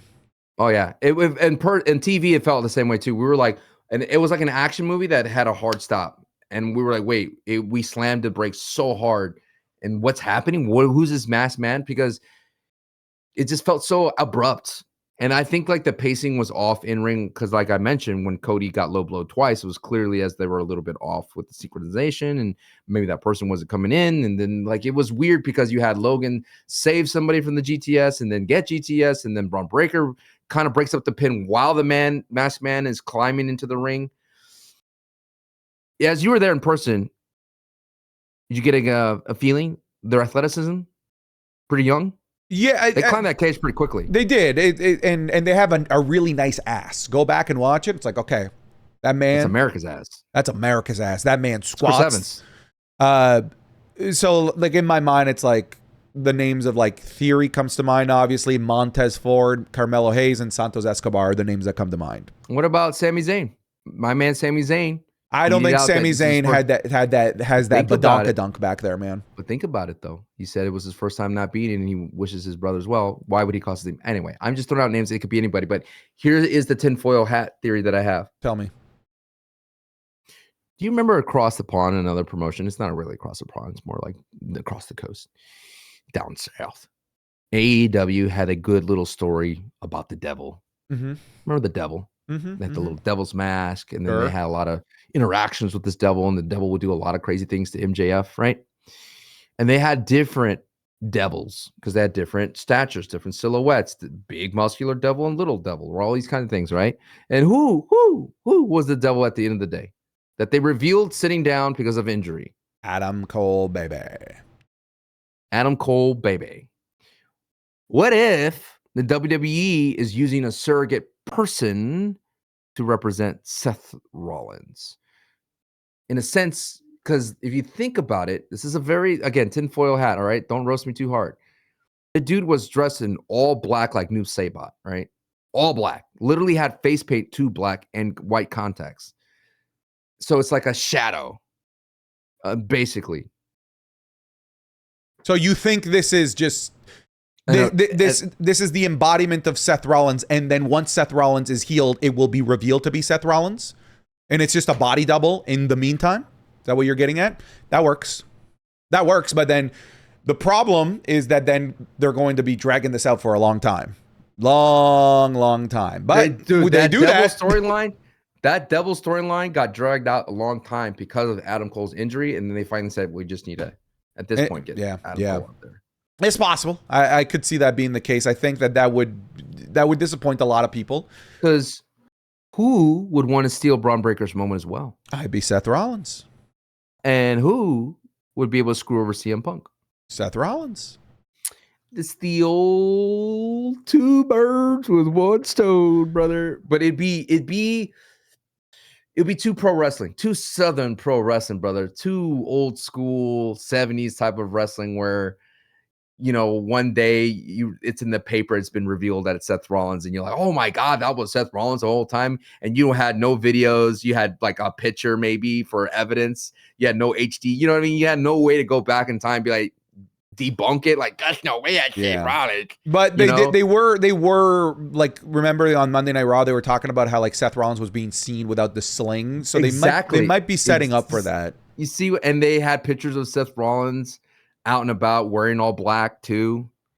I see the play and I see the story, and people are just gonna have to buy into it. If not, you're just gonna be annoyed.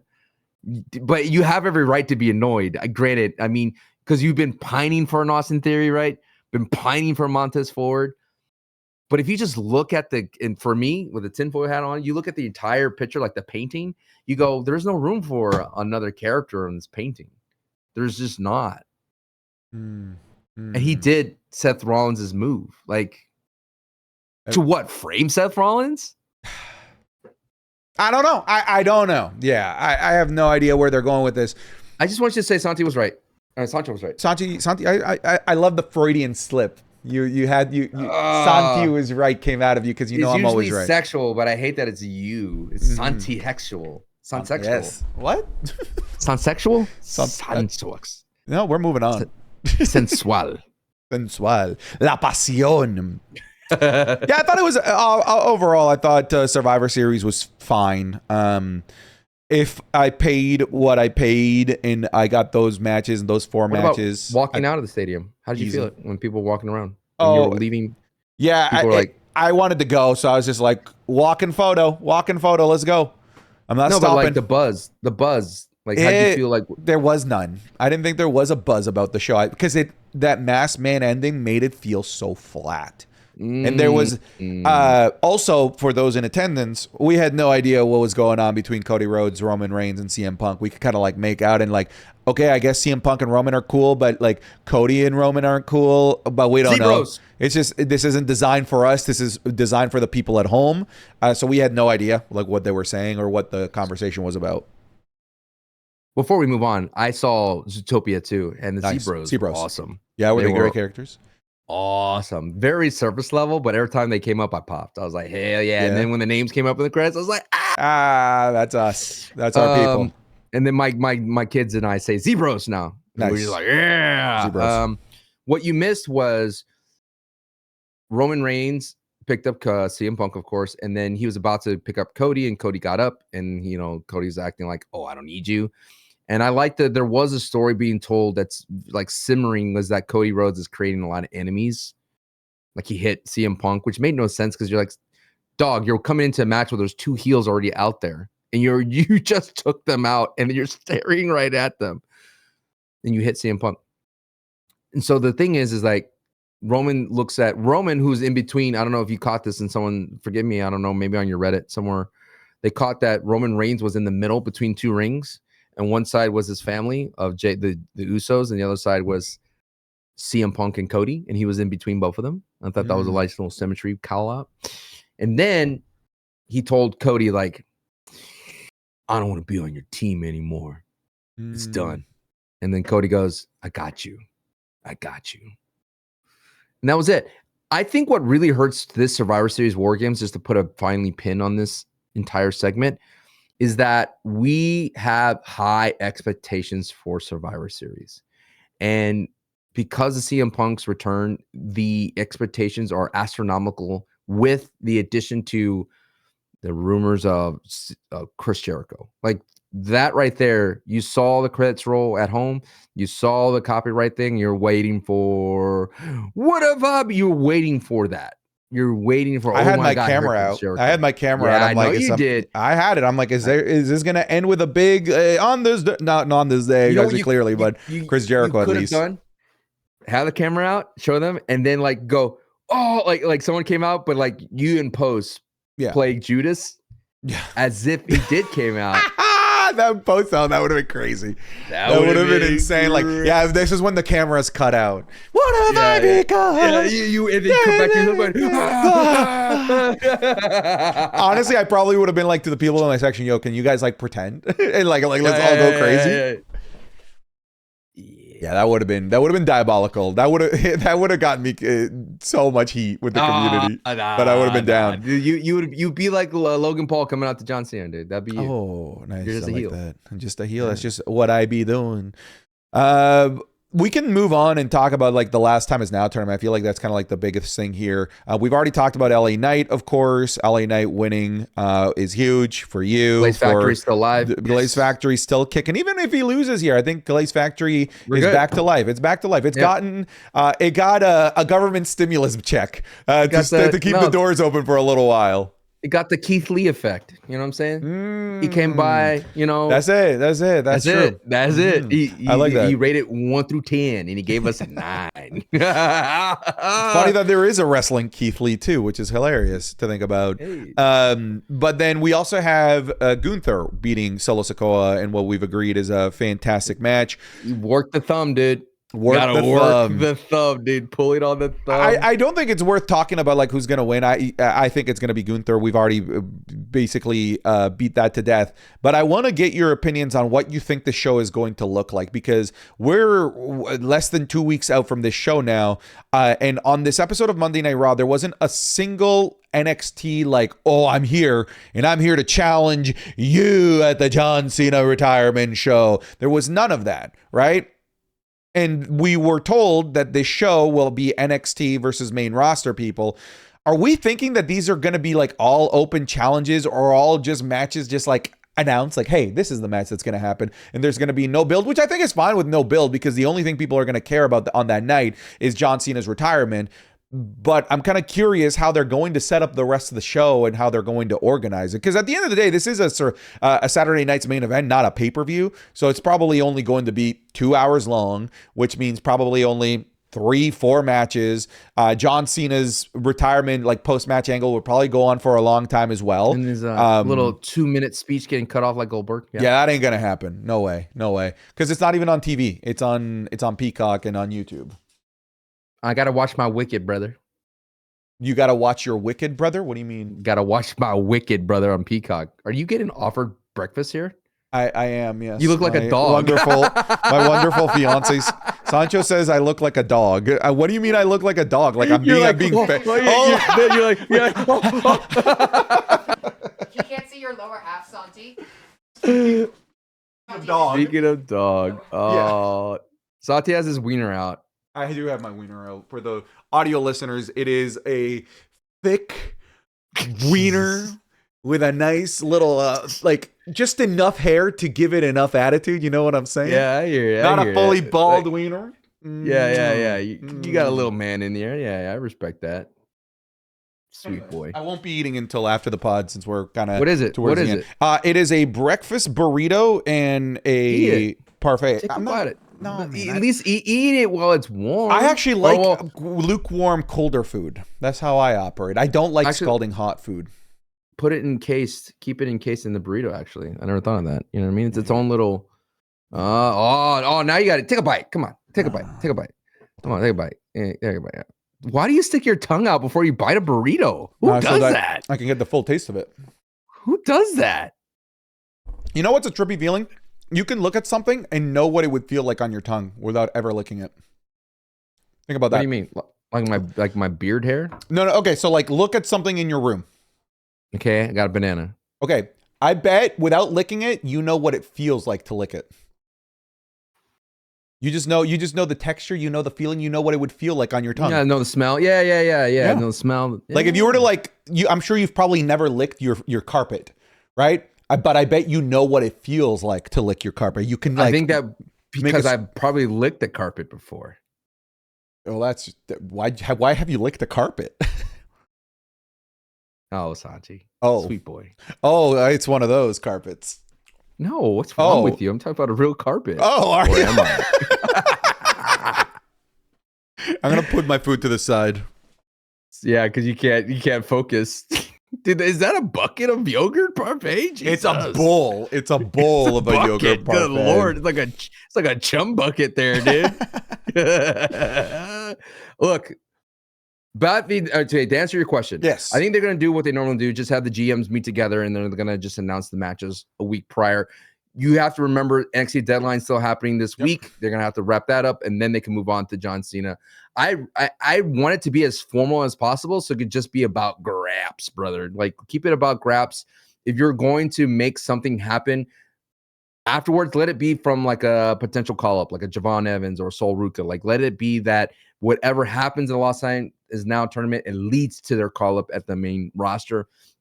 I don't need anything more. You said it multiple times at all your different platforms. It's like, it's all about Cena, right? It's all about Cena, and it should be like, hey, dude, you're here on this card. You're going to be on the VHS tape. You're going to be on that.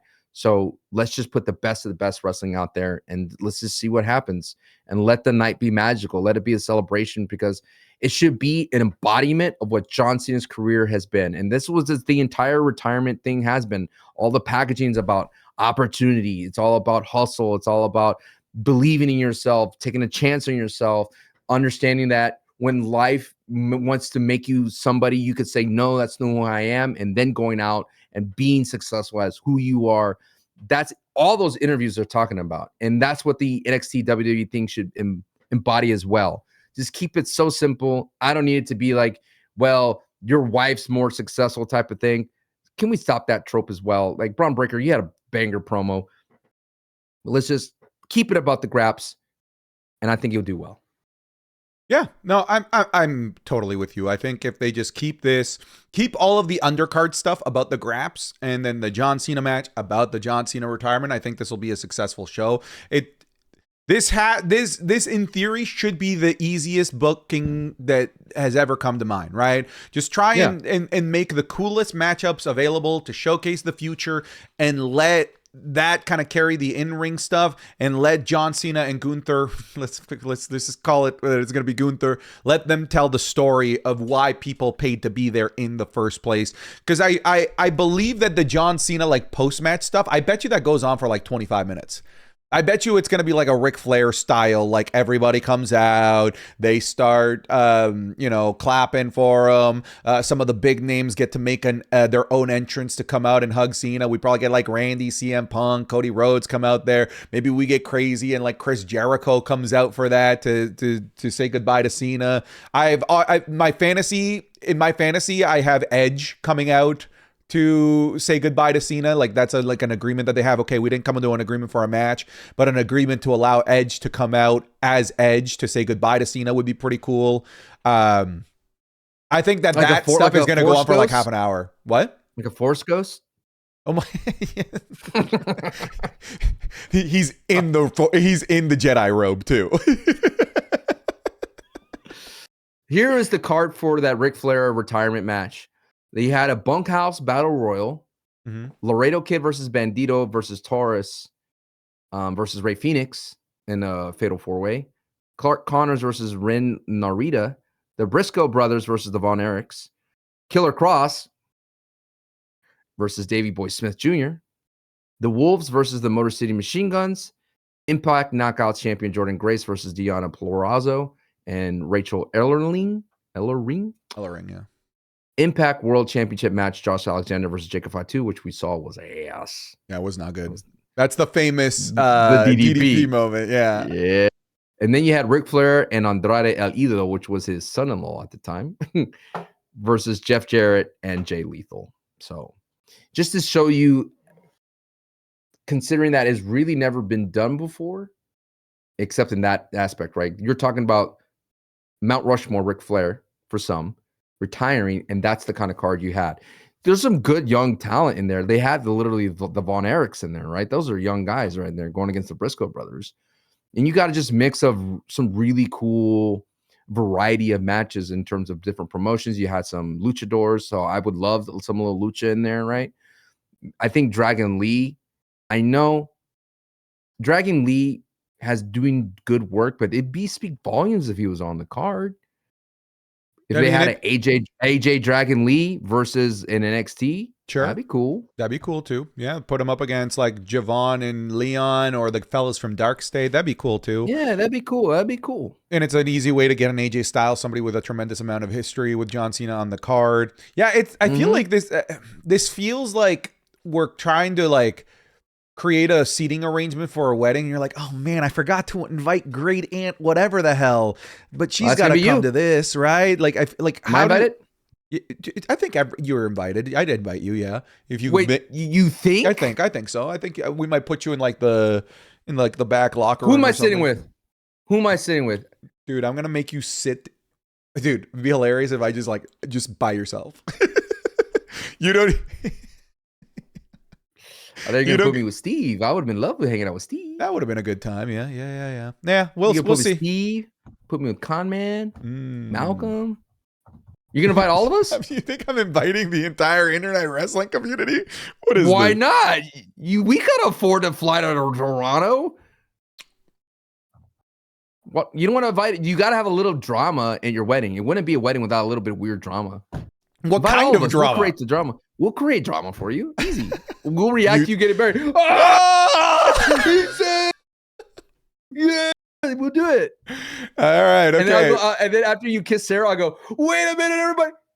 And then do it again. You hit Seth Rollins' 2015 music and run in with the briefcase. You guys could do some fun stuff. Absolutely. Come on. Are you gonna have you can do the tribal chief type of groomsman entrance? No, John Cena entrance. You're gonna have all of us dress up like you. You're all gonna wear a different John Cena retirement shirt. Tuxedo shirt. Ah, nice. That's great. And I'm gonna stand there like this.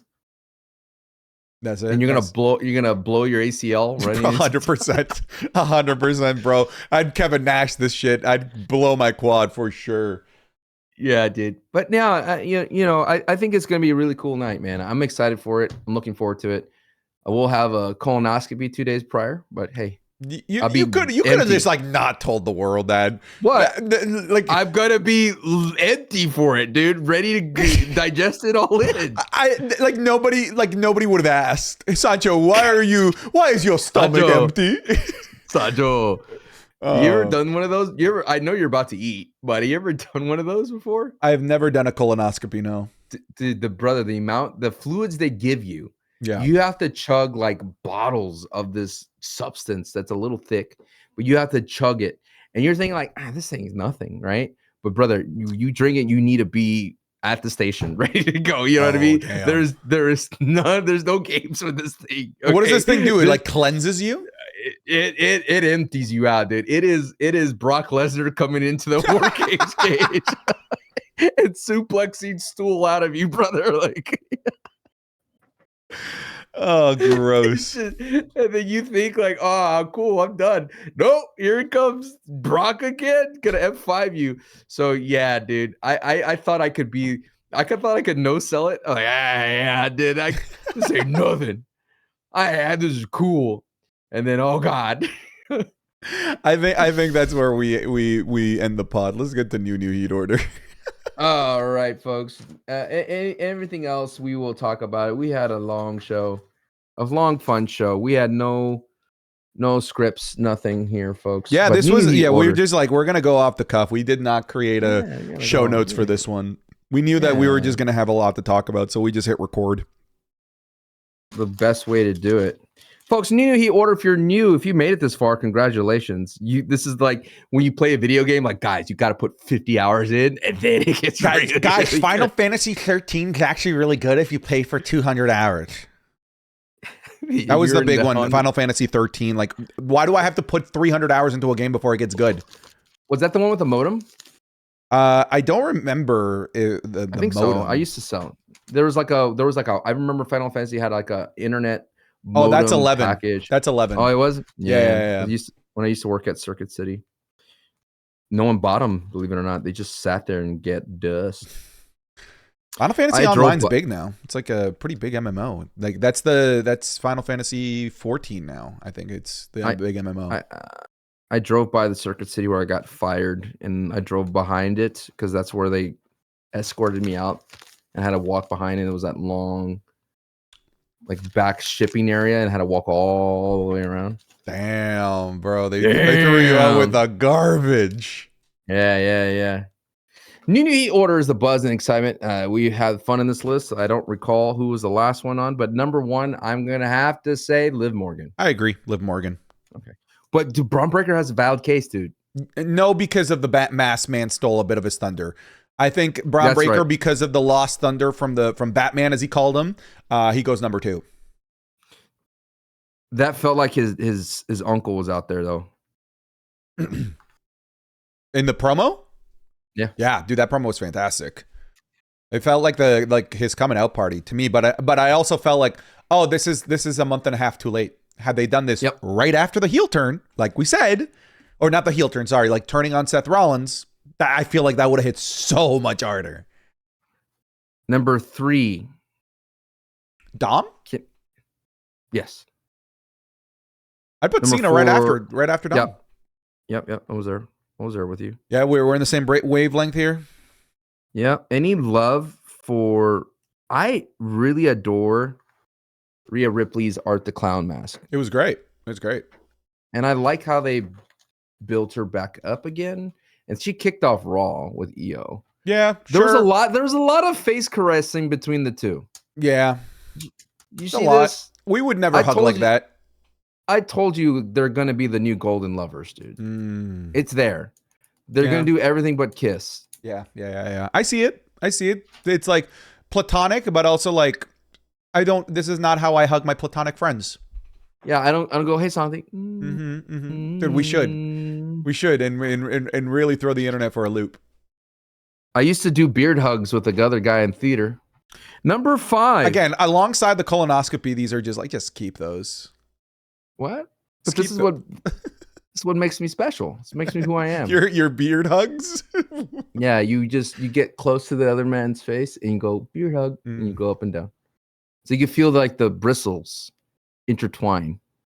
You know? Number 5. Any love for Rhea? We put Rhea here? Yeah. We can put Rhea and Io. What about Maxine Dupree and Natty? Okay, you know what? Here's my feedback on that. I thought it was fine, but I think it actually failed at what they were trying to do, because that didn't get me excited for Maxine. That got me hyped for Natalya, which I don't think is what they were going for. I was like, okay, cool, legend. Maxine, but I was like, yo, are we gonna get Natty Neidhart? Are we gonna get the low-key legend? That's what I want to see. So I came out more excited for the person that probably wasn't intended to make you excited for. Okay. So where do you put Natty in the top 10 then? I might put Natty at 10. Yeah. I think I might put her at 10. Like, I'm interested. I'm like, ooh, are we getting... Because how long have we been saying, like, we need that Natalya here? And it looks like that was maybe like our first preview. Since Bloodsport. Worlds Collide? I think, yeah. We've been saying, like, we need this. Since Bloodsport. Yeah, it was the same weekend, though, right? Yeah, I think it was, yeah. Yeah, I think it was. Or no, WrestleMania weekend. That's what it was. Yeah, I can't remember. Yeah, because that was the same thing when Karrion Kross was there too. That's right. Number 5, Masked Man. No. What buzz? No. You're cold on it? I'm cold on the Masked Man, bro. I'm cold on the Masked Man. You don't like Adam Pearce recruiting referees? Yeah, the biggest conflict of interest I've ever seen in my life. Did you like that spot when the referee stopped the pin from Dom the first time? And he was like, I'm not counting this. Kick out Roxy and Raquel. Did you like that? It seemed very selective, like, most, like, I've never seen that. I feel like it only worked to the convenience of the story that was being told there. Yeah. Under most circumstances, like, that never happens. So it kind of was a little bit weird, but it's like calling a offensive PI in the fourth quarter. Like, Yeah, what are you doing? here? Let the fellas Fourth play quarter. out there. Yeah, it's the fourth quarter, ref. Yeah. Oh, what you're calling friggin' like a hip check in the NHL playoffs? What are we doing? Let them play. Oh, what's that all about? What's that all about? What's that all about? Why does everything have to go back to hockey with your ass? Because I'm from Canada. Oh, Canada. Are you kissing the burrito or the dog? It wasn't. That was the dog, actually. I said the kiss to the dog. Number 5, then. Who got at 5 then? Any love for LA Knight, brother? Please. Yeah. Okay, I'm considering now, like LA Knight may be higher. I think LA Knight, Gunther back to back. I'd put them back to back there. But I can't put him over John Cena and Dom. Okay. Go LA Knight, then Gunther, and honestly, maybe even Solo Sikoa. Soul Survivor, great follow-up match with Gunther. Soul Survivor, dude. You know, I was gonna bring this up in the pod, but as someone that was an anti-VPNer for a long time, didn't believe in the VPN. I thought it was stupid. And I thought, what am I missing? I'm not missing much. You miss out on so much great wrestling, and Solo had so much great moments in those commercials. Agreed. Like when he mocked Gunther and he did the general stare. Yeah. Dude, how funny was it when the ref like caught them cheating and for some reason Solo hid the thumb? Like that was the thing. Nothing here, boss. Number 8. You could put Charlotte maybe. You could put let me go back to War Games. Lash and Nia were like afterthoughts. Io Sky, dude, that bump off the cage. Yeah, nice. throw Io Sky there. Why not? Okay. Any love for Braun? We have Braun Breaker, Bronson Reed. Can I put Logan Paul at 9? Hey, yeah, just for me. Sure, like, just for you. And the moment with Rey Mysterio. Sure. Yeah, dude. There it is. If you want to piss off the internet, make him retire Ray. Number 10, Natty. Number 9, Logan Paul. Number 8, Io Sky. Number 7, Solo Sikoa. Solo Sikoa. Number 6, Gunther. Number 5, LA Knight. Number 4, John Cena. Number 3, Dominic Mysterio. Number 2, Braun Breaker. Number 1, Liv Morgan. Question. Yes. Jey Uso crashing out. Perfect.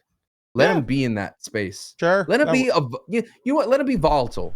You know, let him be a Rorschach out there where he's just going to cause chaos and you don't know where he's going to do, because that's where he's at his best when he has, you know, he's like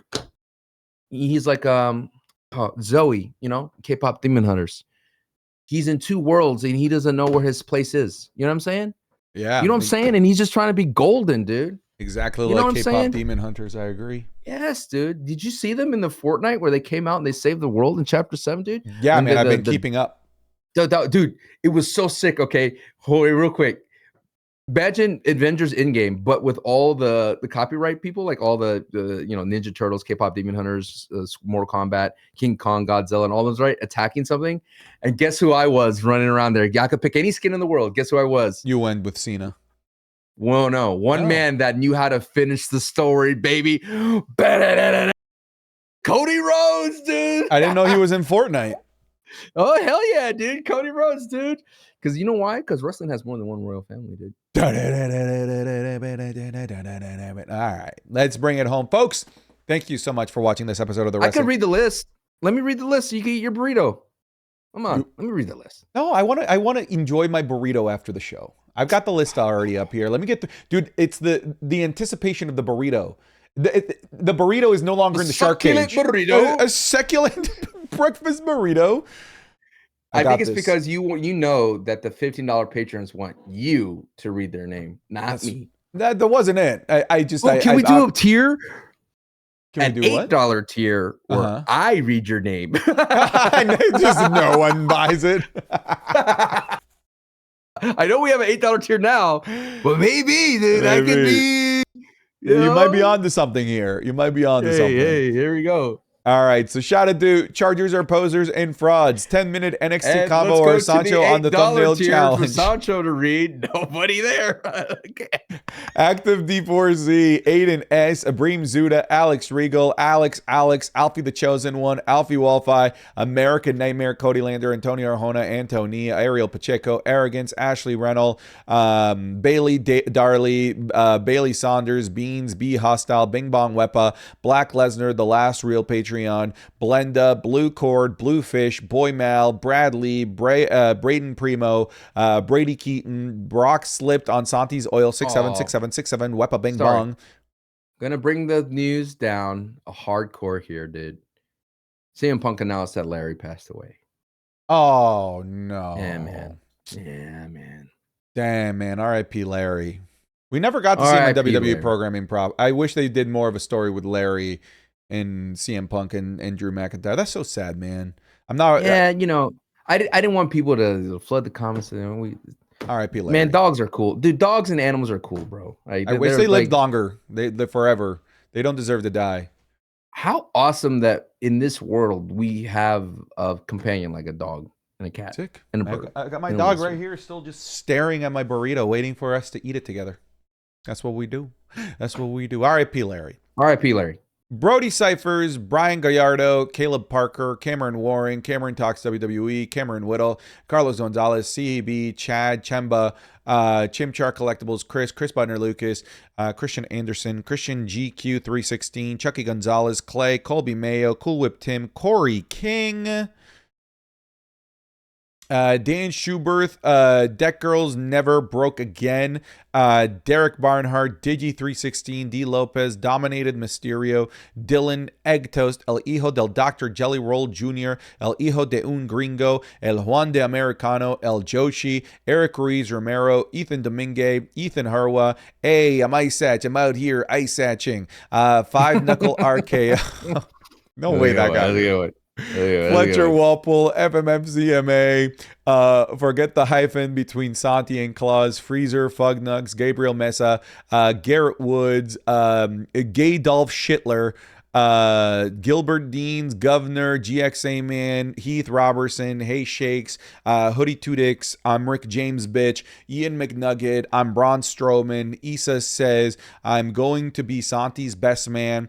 It should be me to marry Santi. It's Mista, it's Astro Kid, Jack Gibley, Jack Harris, Jackson, Jacob Mueller, Jacob Staffel, Jake Chavoya, Jared Hernandez, Jason De Dios, Jason Flint, Jason Vane, Javier Rodriguez, Jax Teller, J.S. Cal, Javion McDuffie, J.C. Worley, Jelly Goose, Lesnar Roll, Jelly Roll, Shooting Star Press on the Blue Jays, Jeremiah Finley, Jeremiah Kelly, Jay, Bret Hart Uso, Jahihi Ahihi, Joe Velez, Joey Romig, Jonathan Cox, Johnny Moore, Johnny Owens, Jordan Lynch, Josh Nordfleet, Joshua Kane, Juan Vega, Juliana Sarfi, Justin Brooks, Justin Perkins, Kyrie, Caleb Martin, Kevin Bega, Kuwaiti Rick Boogs, Liam, Lil Shifu, Look, It's Pac-Man, Wepa, Luis Jimenez, Majed, Malachi Blackwell, Mark, Marnie YCSM, Matthew Oberg, Matthew Watkins, Mossy, Mayhem Matthew, Mackay, Meredith Lee, Michael Paz, Michael III,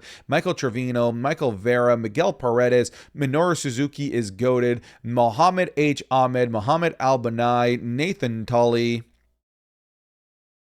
Nicholas Kyle, Nick Bushkis, Nihilus, NyQuil Pad, Obinobi, Oil Up Now Santi, Old Man Recon, Oliver Hammonds, Oscar Ruiz, Papa Bear, Pat R, Pat McMark, Frody, Prince Vegeta, Puppet Spanker Johnson, Put Sancho in the thumbnail or else, Reaper God, Rick Mar, 1R, Ricky Dutcher, Royce Ruffo, Ruben Sanchez, Ryan Spradley, Riley, Salguero. Sancho doesn't get a safe space or thumbnail. Santi doesn't deserve Sancho. Santi eats Sancho the long way. Quick story. You know how crazy this thumbnail story has gotten? Somebody in the video game industry, when I went to a Fortnite event, which we didn't talk about this week, that's fine, came to me and said, is Santi going to put you in a thumbnail? Hey, man. It's crazy, right? Dude, when we lean into the memes, brother. We lean into the memes. I'm sorry. My struggle is a meme. It's a to meme, you? brother. It's the funniest meme. It's a meme to me. Your struggle, your suffering is my memes. Santi This is doesn't my deserve financial gain. Santi eats Sancho the long way. Santi fat black old bitch Zap. Santi custom game. Santi tribal chief Gibby Fresh. Sauce God. You don't have Santi to Rick read every Books. name, Santi, by the way. You That's don't what they have pay to. for. That's what they pay Jesus. for. That's what they pay for. Savage Field, Scott Linden, Shaggy WWE, Shane, Shitstain Nakamura, Sir Nightmare, Super Malachi Galaxy, Vanilla Jorilla, The LA Knight Mega Glazer, Jacob Kufis, The Final Boss, Bloodline Rules, Theo Pardios, Team Higgins, Toasty. Okay, brother, this is an entire fucking paragraph. Toasty wants Santi to acknowledge that the Alliance killed the SmackDown Tag Team Division. Say it, Santi, dude, shut up. Tom Lehman, Trent Head, but I read your name. Trevor Harder, Two Slapped Cupid. Tycho, Tyler Logan, Unknown Zero, Vacant Going Over LA Knight, Vegan Penguin, Venom, Verzo, Voidsy, Wade, Juan Pablo III, White Mexican, William Newton, Zach Smira, Yo Girls Side, Zach Griffin, Zach Ryder in 2013 equals LA Knight in 2025, Zacarias Cox, Zay2K, Zay2K needs Santi to oil up, Zeke Love, Zergzito, and Lord BBNJ. Thank you all very much for supporting the Wrestling is Cool podcast at the $15 tier. We appreciate it. Thank you all very much for watching and or listening to this episode of the Wrestling is Cool podcast. We'll see you guys in the next one. Take care, goodbye, and be good people.